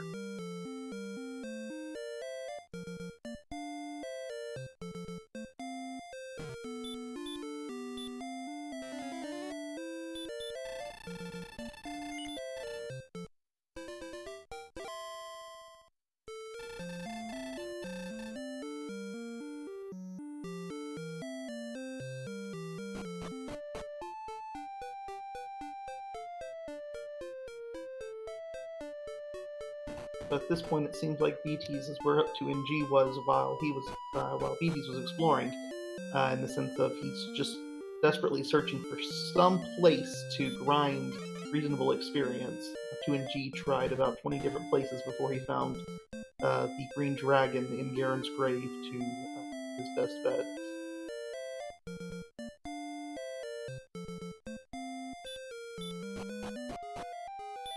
And it looks like at this point, BT is going for the, well, he's trying to get those wolves outside of the cave there that I believe is Garen's grave.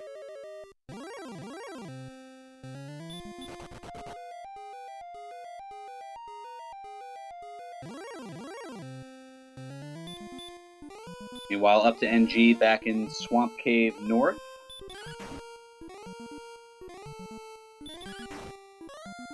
And we're going to see what the spike tile is here.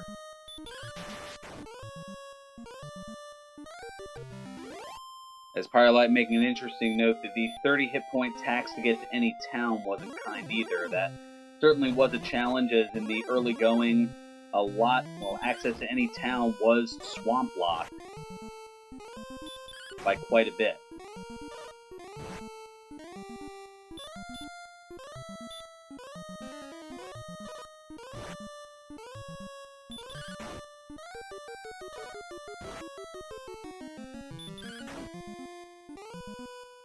As up to NG now working on a red dragon, the fun police, as they're known in the community.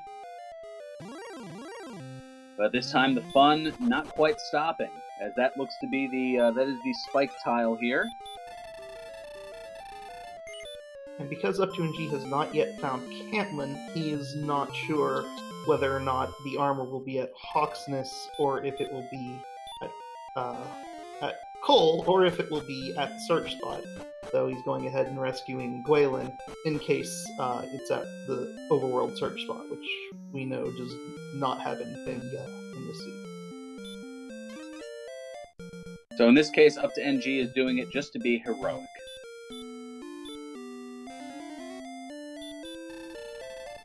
Because as we all know, but thou must.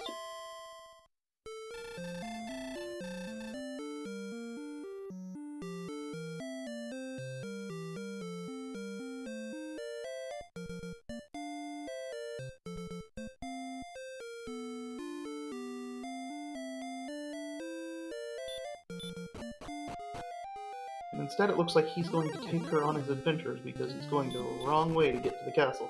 I'm wondering if he's trying to hedge his bets a little bit here and hold on to her until he gets to Cantlin and see whether she's going to be necessary at all. If not, he may just carry her around for a while.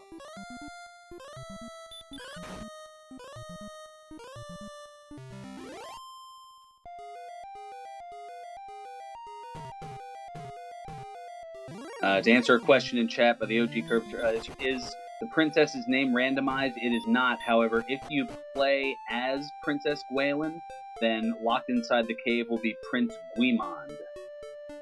Guimond.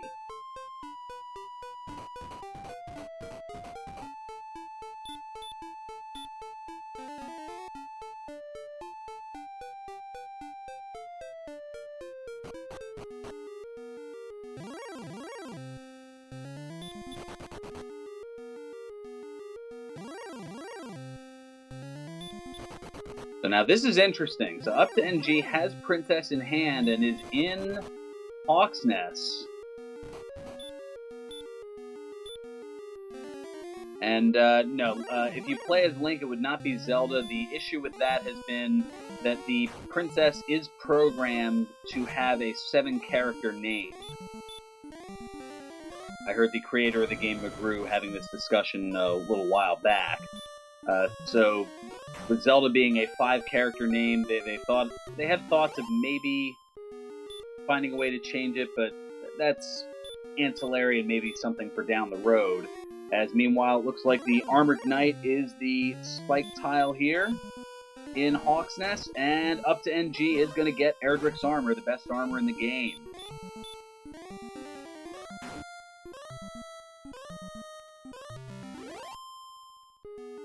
And is going to fight a couple more here, I would imagine, to get to level 15, as he's only 201 experience away, and with them giving 172.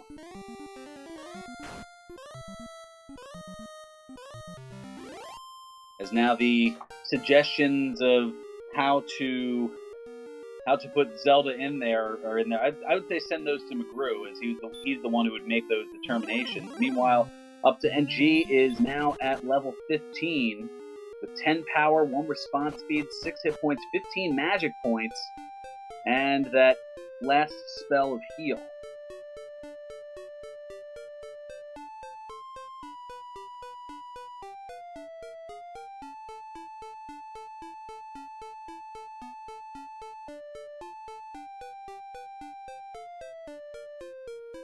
And Wolfman 2000 noting very adroitly that you could also talk to him on the Discord, which is just, the link to that has just been put up on chat. If you're not a part of it already, you can join the Dragon Warrior Randomizer Discord, and you can also download the randomizer on the link provided.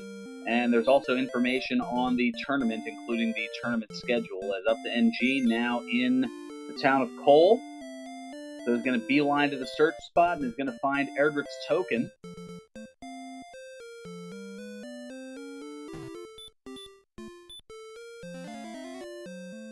And is dropping the fighter's ring to acquire said token.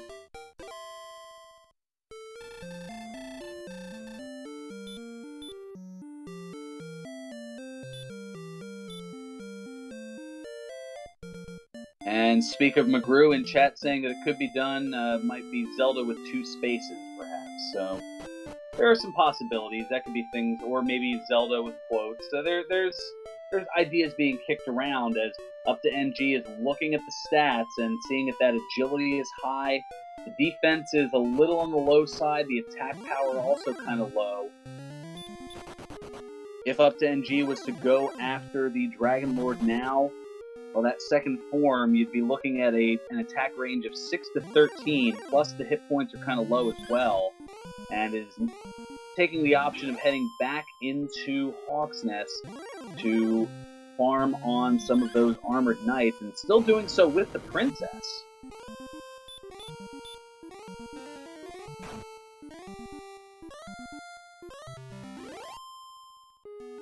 Now, I wonder at this point if you don't think that up2ng is going to hold on to the princess and maybe for swag bring the princess down to the Dragon Lord. Well, I mean, at this point, it's detrimental to return her, because both the time it takes to return and also the fact that that's extra text at the end of the game. So, unless he dies, that's exactly what's going to happen. He's going to bring her to the Dragon Lord. So it's either the death of that, or yeah, the ever rare love triangle percent.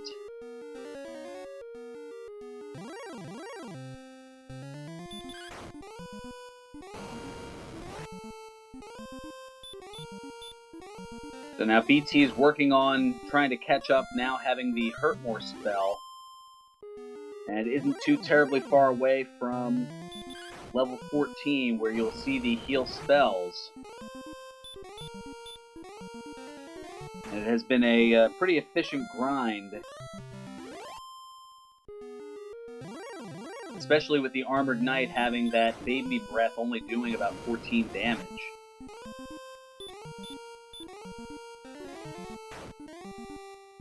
So this Demon Knight here should put beeTeas into level 14 range, and does. And beeTeas will be thrilled to see the Heal More spell.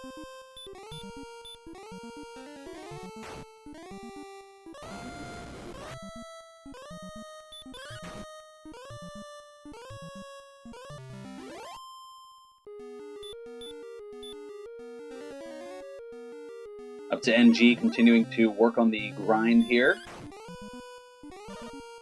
And it's looking for that target number of 9750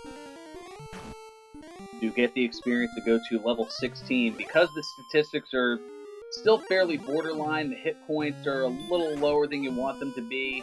At the bare minimum, you want 97. He's at a max of 95 at the moment. It's one of those where the stats are pretty close, but not quite there.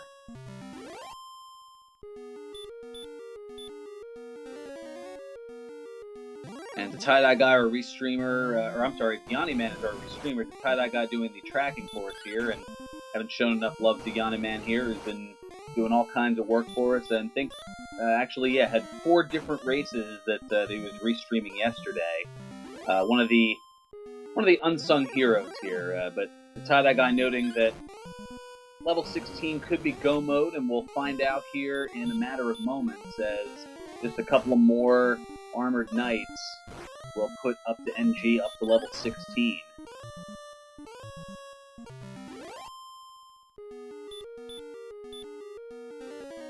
As we have now crossed the 90-minute mark here in this seed.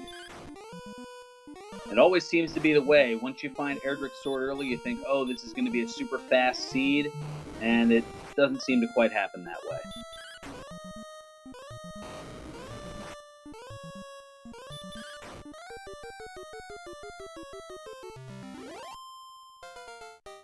So up to NG running low on resources here, but this last armored knight will put him over the top. And that'll do it.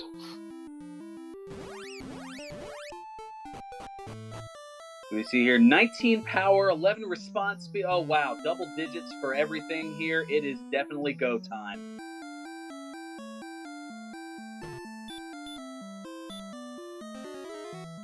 So now back to the castle, goes up to NG, and I think that we may see that love triangle percent here.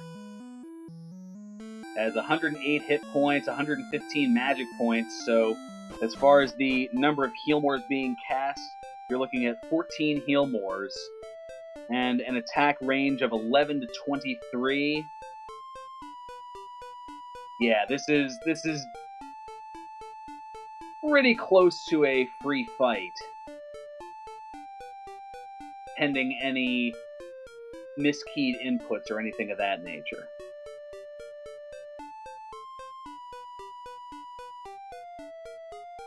Now, with the defense being not ideal at 85, that means that just about every enemy that is in Sharlock will still be able to hit for a pretty good spare thing here. And well, up to NG casting Return. Oh, he's not yet gotten his staff or drop.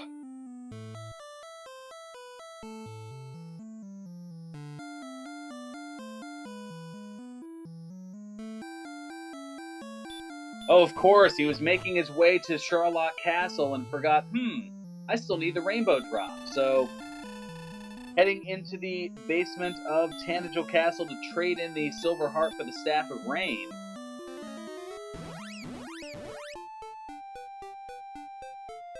And we all figured the levels were good, but the only thing that was missing was, oh yeah, we kind of need the rainbow drop.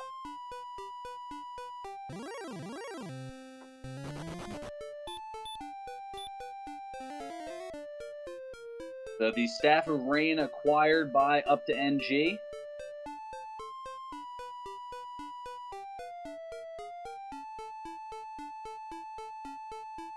And is now heading on down to the Rainbow Drop Cave. As beeTeas just getting Erdrick's armor.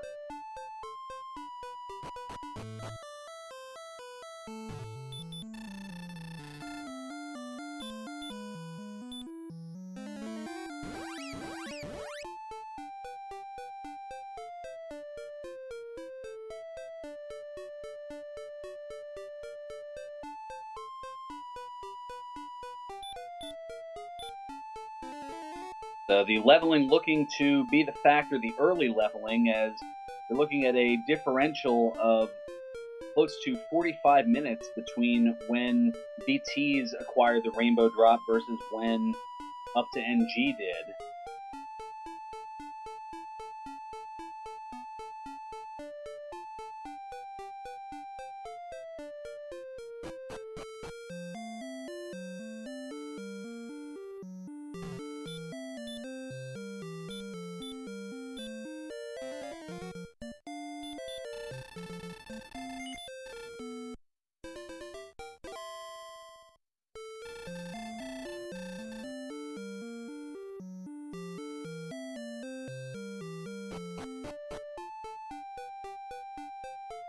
So up to NG now staying at the inn in Breckenary. As beeTeas with minimal resources, going to try to get up to level 15.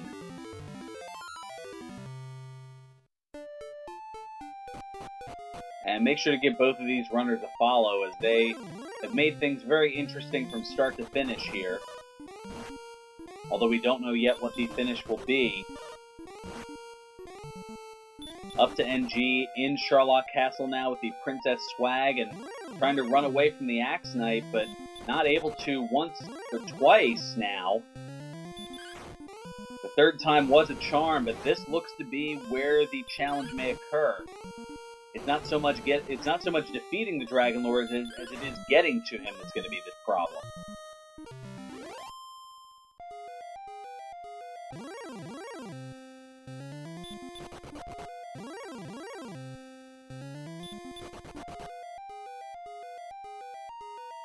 The Armored Knight having such high agility, up2ng opting to not even bother trying to run away.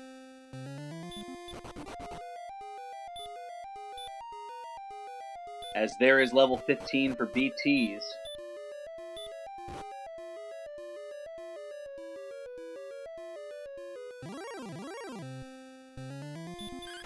beeTeas definitely closing the gap quickly, but probably too little too late. By my calculations, even at a minimum roll, 15 hits will kill the Dragon Lord, and on average it would take 10 hits to kill a max hit point Dragon Lord. So I'm having trouble imagining enough monsters giving up2ng trouble to getting down to make one of those situations not be able to be fulfilled. But should bad luck befall up2ng during this dive, beeTeas does have some sort of chance. He's fighting his way down, which could also prove beneficial, because again, if there's any kind of hiccup and he can hit that level right before he gets to the end, that could work out for him. So there is still a little ray of hope for him.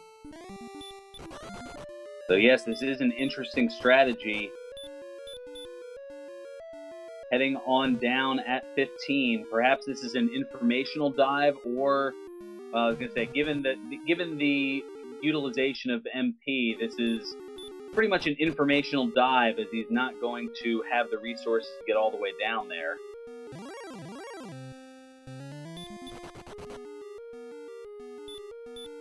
And the question in chat of why up2ng is bringing the princess down, and this is totally a swag move.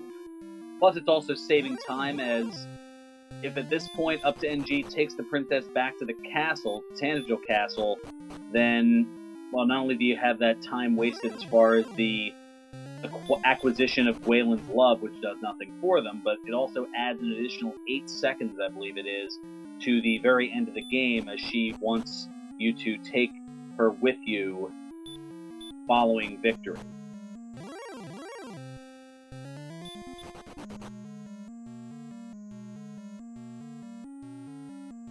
And beeTeas instead opting for a grind in the top level of Sherlock, as up2ng bolting through the different basements of Sherlock and is on the 7th and final basement. And getting a minimum of encounters and able to get away from an Axe Knight, able to get away from a wizard.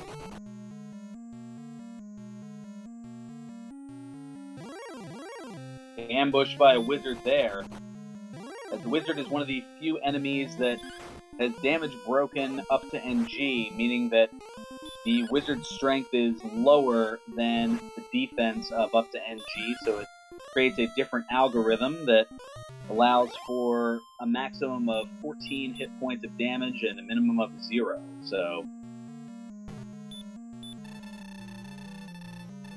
not bad there, and quickly dispatching the Guardian, which is the blue dragon. And now here we go.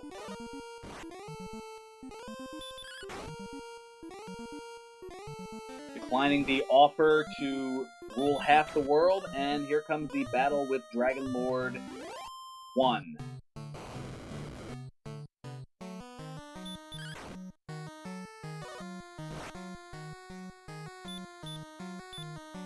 So starting off with Dragon Lord 2 now is, and 63.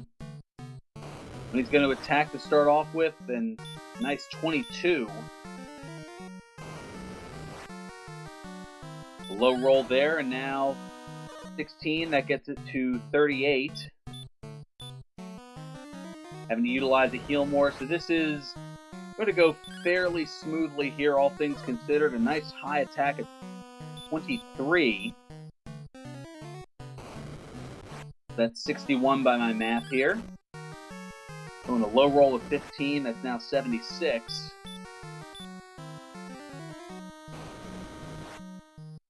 But still with 10 heal mores left and now another 19, so that puts it up to 95. Again, the Dragon Lord 2 having anywhere between 150 and 165 hit points. And there's another 20, so that puts it up to 115.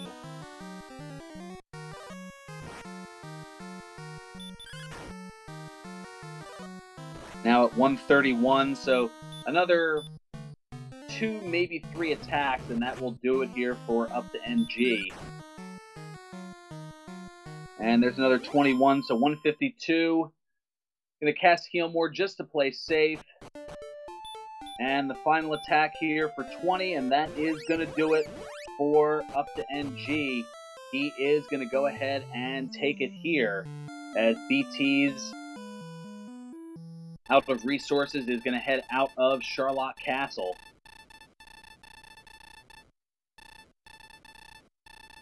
But the victory here is going to go to up to NG.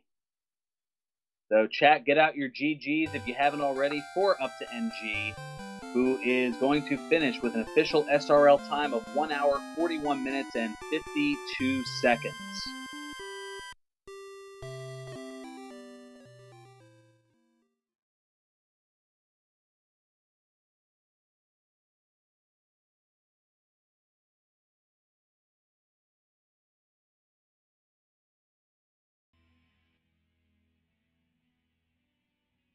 So level 16 was definitely that moment, and beeTeas, having fought up to it, now realizes that it was just too little, too late, and we'll have to see how the different strategies played out and what the mindsets were of each of our runners as they make their way in here. So hopefully we'll hear from up to NG in a matter of moments.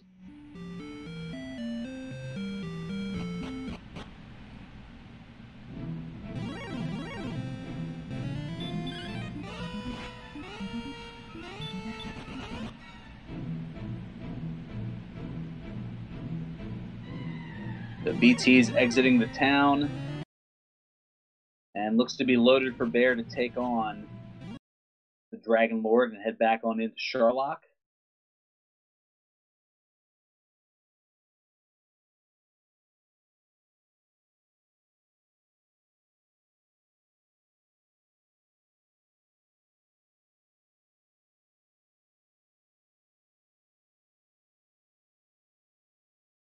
All in all, I would say that beeTeas did a pretty good job of catching up in the experience for being as far behind as he was.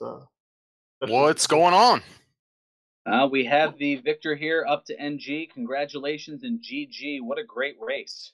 Oh, thank you, man. I honestly can't believe that I won that one. It seemed like it was going poorly. Oh, that was rough. Well, I guess the dreaded curse of getting the early Erdrick sword, generally you tend to think, all right, things are going to go really smoothly, and then all of a sudden, spells were not a-coming.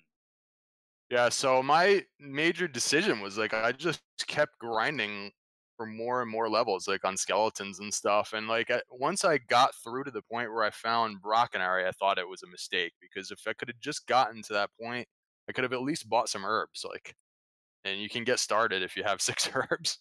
And it was a little closer to where I was exploring than I was hoping, because once I just didn't find anything, I just kept grinding levels, and I thought it ended up being a mistake. So I don't know.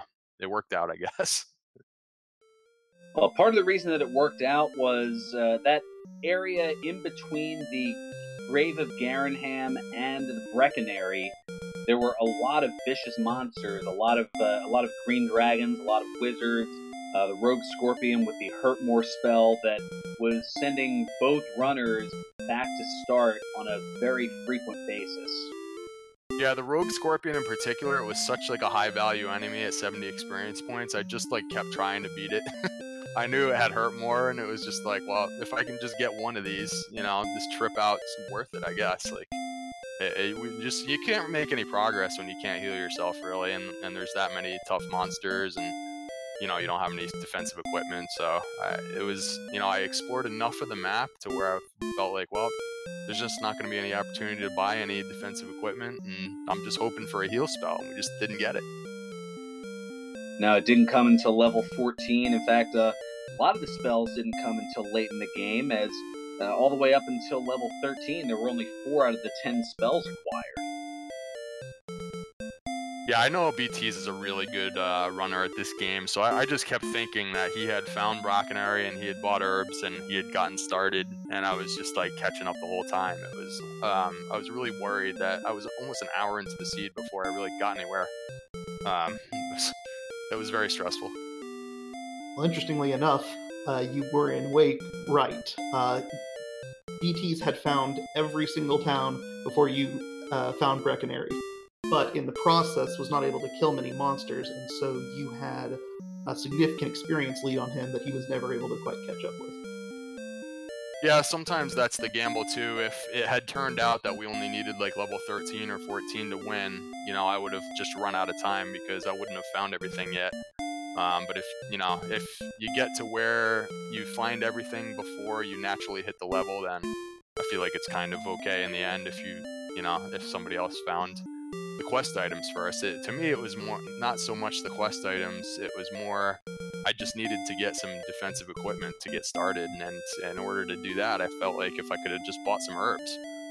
You know, I didn't find a town, so it just went really slow in the beginning. I don't know. It was a weird seed because it just, even with Urgic Sword, you just couldn't get anywhere.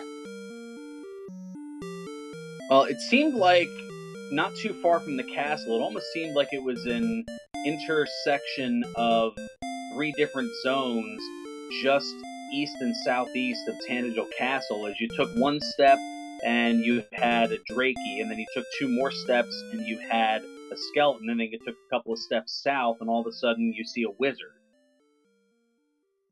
Yeah, the castle was on the edge of the zone, of course, so pretty much the entire thing there was a secondary zone with skeletons, and then if you just went like diagonally just a little bit, which fortunately I never saw those green dragons and Arbor Knights until a bit later. I feel like I could have run into them in the beginning just by chance, and I didn't. So in the beginning, I guess I didn't run into as many monsters sending me home as maybe he might have, but yeah, the zones were, unfortunately, like, because of the Tantegel was in the corner of the geography there, you couldn't go west to find, like, another zone, you know, west zone, and I couldn't find, like, a north-south zone either because, like, coast curved in. You couldn't go, like, directly south of the castle. It was, like, ocean, and, you know, north was not an option either, so you were kind of stuck in just the one zone that was available, and all that was really there was skeletons. I killed so many skeletons. They were kind of the MVP of the seed, I guess. It was tough. Yeah, those 25 apiece, I mean, they didn't, early on it seemed like they weren't really doing much, but just that little bit, as opposed to taking on, you know, Poltergeist for 15 or something along those lines, or maybe a Druin for 14, that looked to be the difference. As you just kind of chipped away, and you waited until you were ready to actually do something, and kind of hoping that a heal spell would occur at some point. Yep, I kept hoping. It just kept not coming. But the other thing I was doing that I was not sure at the time if it was correct, I was using the sleep spell a lot, even though you know, we were strong enough to like one-shot some of the enemies, let's say half the time. I just didn't want to take even like 5 damage from a skeleton because we didn't have any healing, so just anything you could do while you're walking around to just not take any damage, like I just felt like, you know, I'd take the time to put him to sleep, and it just gives me a better chance to just save like, you know, 5 hit points or whatever, and It's slower that way though, but if you can prevent yourself from dying a lot, dying is very costly, so I don't know. That was kind of weird. I use the sleep spell a lot, and I'm not sure if it worked out or not, but that's what I ended up doing. It was weird. Well, it worked out from a preservation standpoint, to say the least, and beeTeas finishing up now, and get out your GGs for beeTeas, who finishes with an official SRL time of 1 hour, 50 minutes, and 16 seconds. All right, nice. I think I see him in the Discord, so I'm going to get out of here. Thanks a lot. I'm looking forward to the next round, and, participating and commentating and doing all sorts of stuff for this tournament. It's been great so far. Looking forward to more. GG, Nenji. Yeah, you too, man. Tough seed. I'll be interested to rewatch it, see what's going on. But yeah, good luck in your next round, and take it easy. Thank you. Well, I guess we'll start right with the beginning here, as this was something I meant to ask, I guess I meant to ask both of you here, beeTeas, but what was your reaction to the triple key throne room? It was, okay, I hope there's gold. I don't think that at least that's the first seed that I've ever seen that happen in, as, Definitely same here. I've never seen that. And then I had 8 MP, so I was like, oh, maybe I can keep all 3 of them, but I couldn't. Well, it's still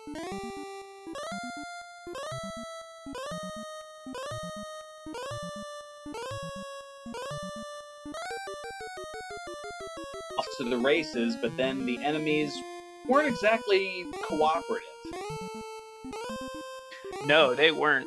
I imagine that we probably had the same experience in the seed. There wasn't a lot of places to go.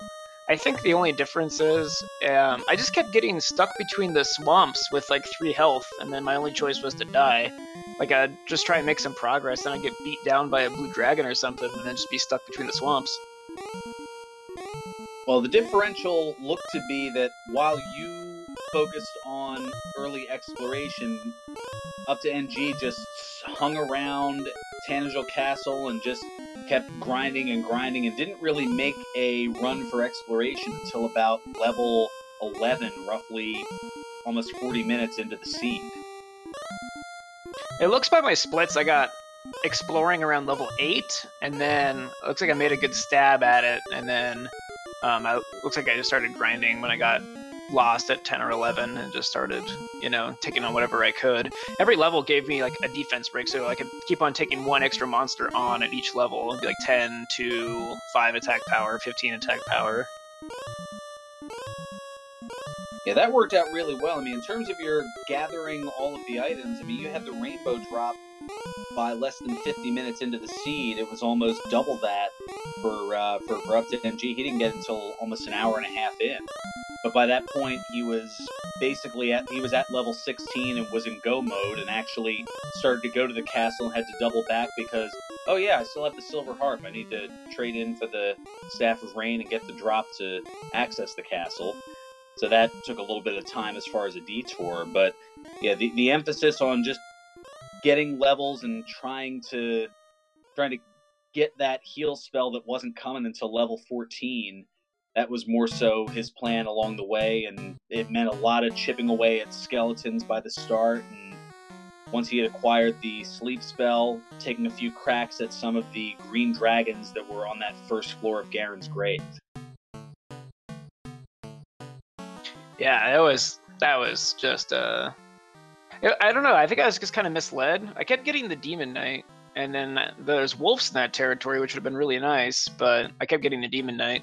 I kept trying to take him on, too, so it kept putting me to sleep, and then I wouldn't get a high enough roll to take him out in one shot. So, I don't know. I guess I would play it a little bit differently, but all in all, there wasn't too much to do in that seed. Now, the Demon Knights were pretty pesky. I mean, they had a 75% chance of casting Sleep, and they had Hurt, but it seemed, that was 50-50. So it was a matter of, all right, do I get hit with Hurt or do I get attacked and pretty much wrecked? It just didn't feel good. And then the super mean enemy, which thankfully, you had leveled up pretty early on. Both of you did, to not have to run into it too much. But I think you'd gotten hit with it once. Was the Droll, which had the wombo combo of sleep and the Dragon Lord breath. Oh no, I don't think a Droll ever did that to me. And I only got ambush slept twice, which is a new personal best for me. It usually happens to me 45 times in a seed. Okay, it must have been up to NG. I knew one of the two of you had gotten hit by the Droll, and I thought it was I forget. There was so much I was trying to keep track of along the way here. Well, I'm sure you did a great job, and thank you so much for hosting this race, and I hope the next one is equally exciting, if not much, much more. Yeah, with so many talented runners and so much going on over the course of the last few days, I mean, the next few weeks are going to be extremely interesting. I mean, the night kicking off with the upset of the champ, Tyrannex pulling off the huge upset. And then Z-Man getting the victory over Sparkover, and now a great race between two very talented runners between yourself and up to NG. And so much more still to come just in the next few days alone. We'll get into that in a matter of moments here. But any other final thoughts about the seed here, beeTeas? What was the outcome of the Sparkover race? Z-Man did take the victory. He had a time of 1 hour, 37 minutes, and 56 seconds, and Sparkover had to forfeit. There were some computorial issues that caused the console to crash on not one but two different occasions. Oh no. Is it just observer bias, or is every seed getting a heal spell super late? Because I think the 5 that I've looked at has done that. I don't know. I'd have to go back and sample all of them, but I mean, there's certainly a lot to pull from here. It's something that, off the top of my head, I mean, this is now the, I think, 5th race that I've commentated for over the course of the last 3 days, so they're all starting to blur together a little bit in my head.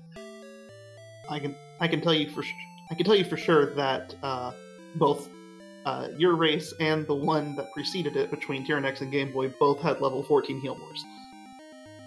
That's truly awful. That makes me not want to play. Well, I mean, every seed has had its own different quirk. I know one of the ones that I commentated, I think it was the Monday night one, had all of the search spots in their vanilla locations, the Erdrick's Armor, Erdrick's Token, and the Fairy Flute.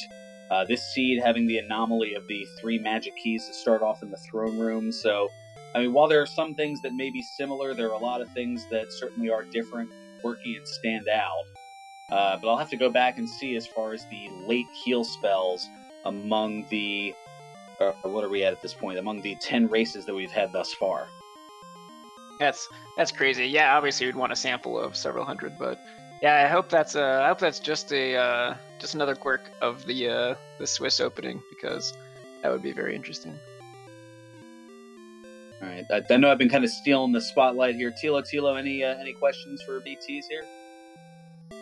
For me, the question I've had both beeTeas and up2ng is just in the decision-making for when to grind versus when to explore, because the two of you made very different decisions on that, and I know that's always a challenging part for me, too, when I'm having trouble grinding, figuring out, do I just keep going through the slog, or do I go and explore? And just kind of what your thought process was when you decided, you know what, let's go for it.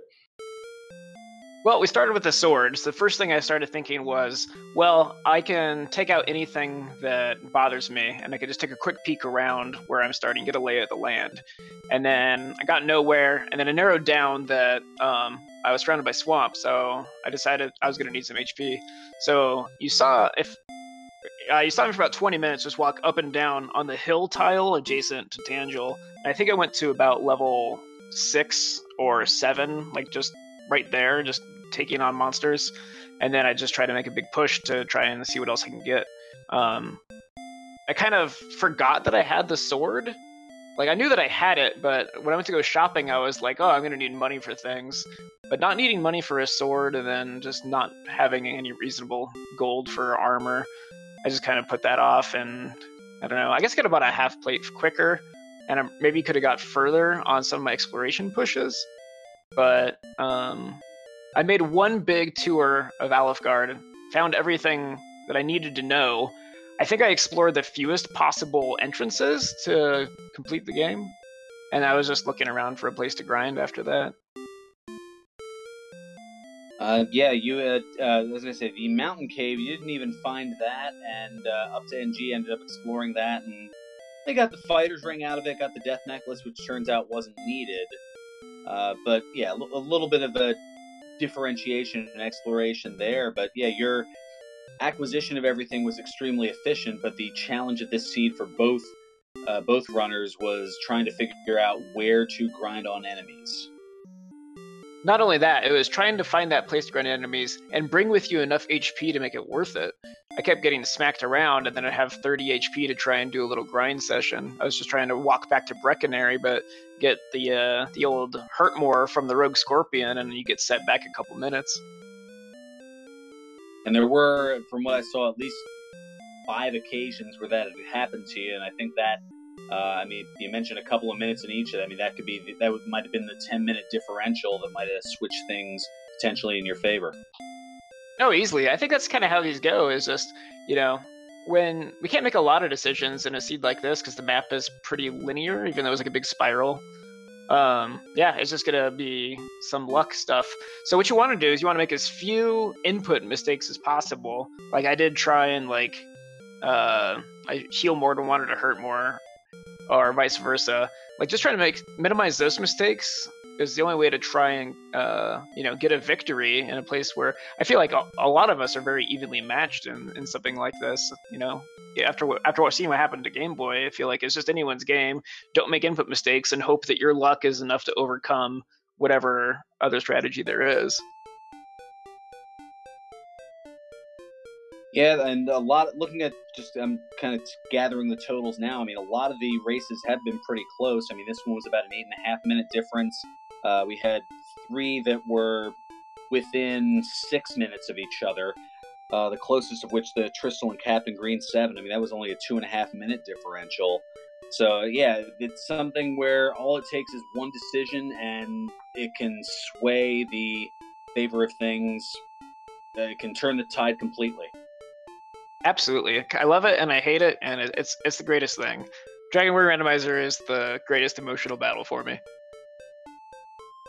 And a lot of emotional battles we shall continue to have over the course of the next few days and the next few weeks.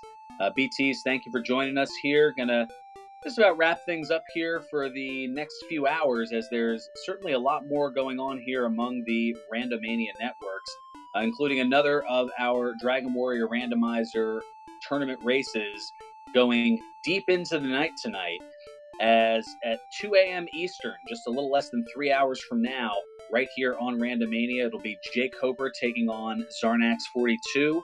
And then also tomorrow, we've got another pair for you tomorrow night, as at 9 o'clock Eastern, well, my broadcast partner here, Tilo, you've got an arduous task, but as you saw with the upset earlier, anything certainly is possible against the very dangerous and what I've referred to as the cerebral assassin in Ness Cardinality. Yeah, that should be a fun one. It most certainly should. And then also at 10 o'clock Eastern, we have Silverfire taking on Katen 619. And that should be a goodie as well. We've got a bunch more, including a trifecta on Friday night as well. That doesn't even include all the other fun events that are on the Randomania networks, including on Saturday nights, the Super Mario Bros. 3 Randomizer Weekly Race. Also coming up will be the return of the Super Mario Land 2 Randomizer League. And looks like also added, but not necessarily on the schedule that I see here. Also tomorrow there's a second match, or I should say a third match tomorrow evening. It's going to be WMD 88 and Mr. Holmes. And that's going to be at 7:30 tomorrow evening.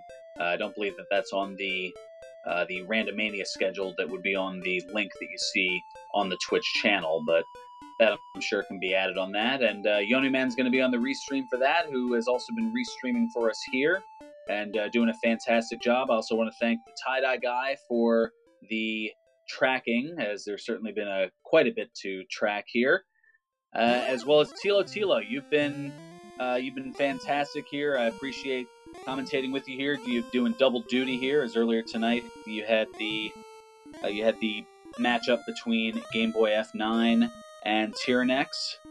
So yeah, kudos to you for enduring the double duty here. Thank you. It's been a lot of fun.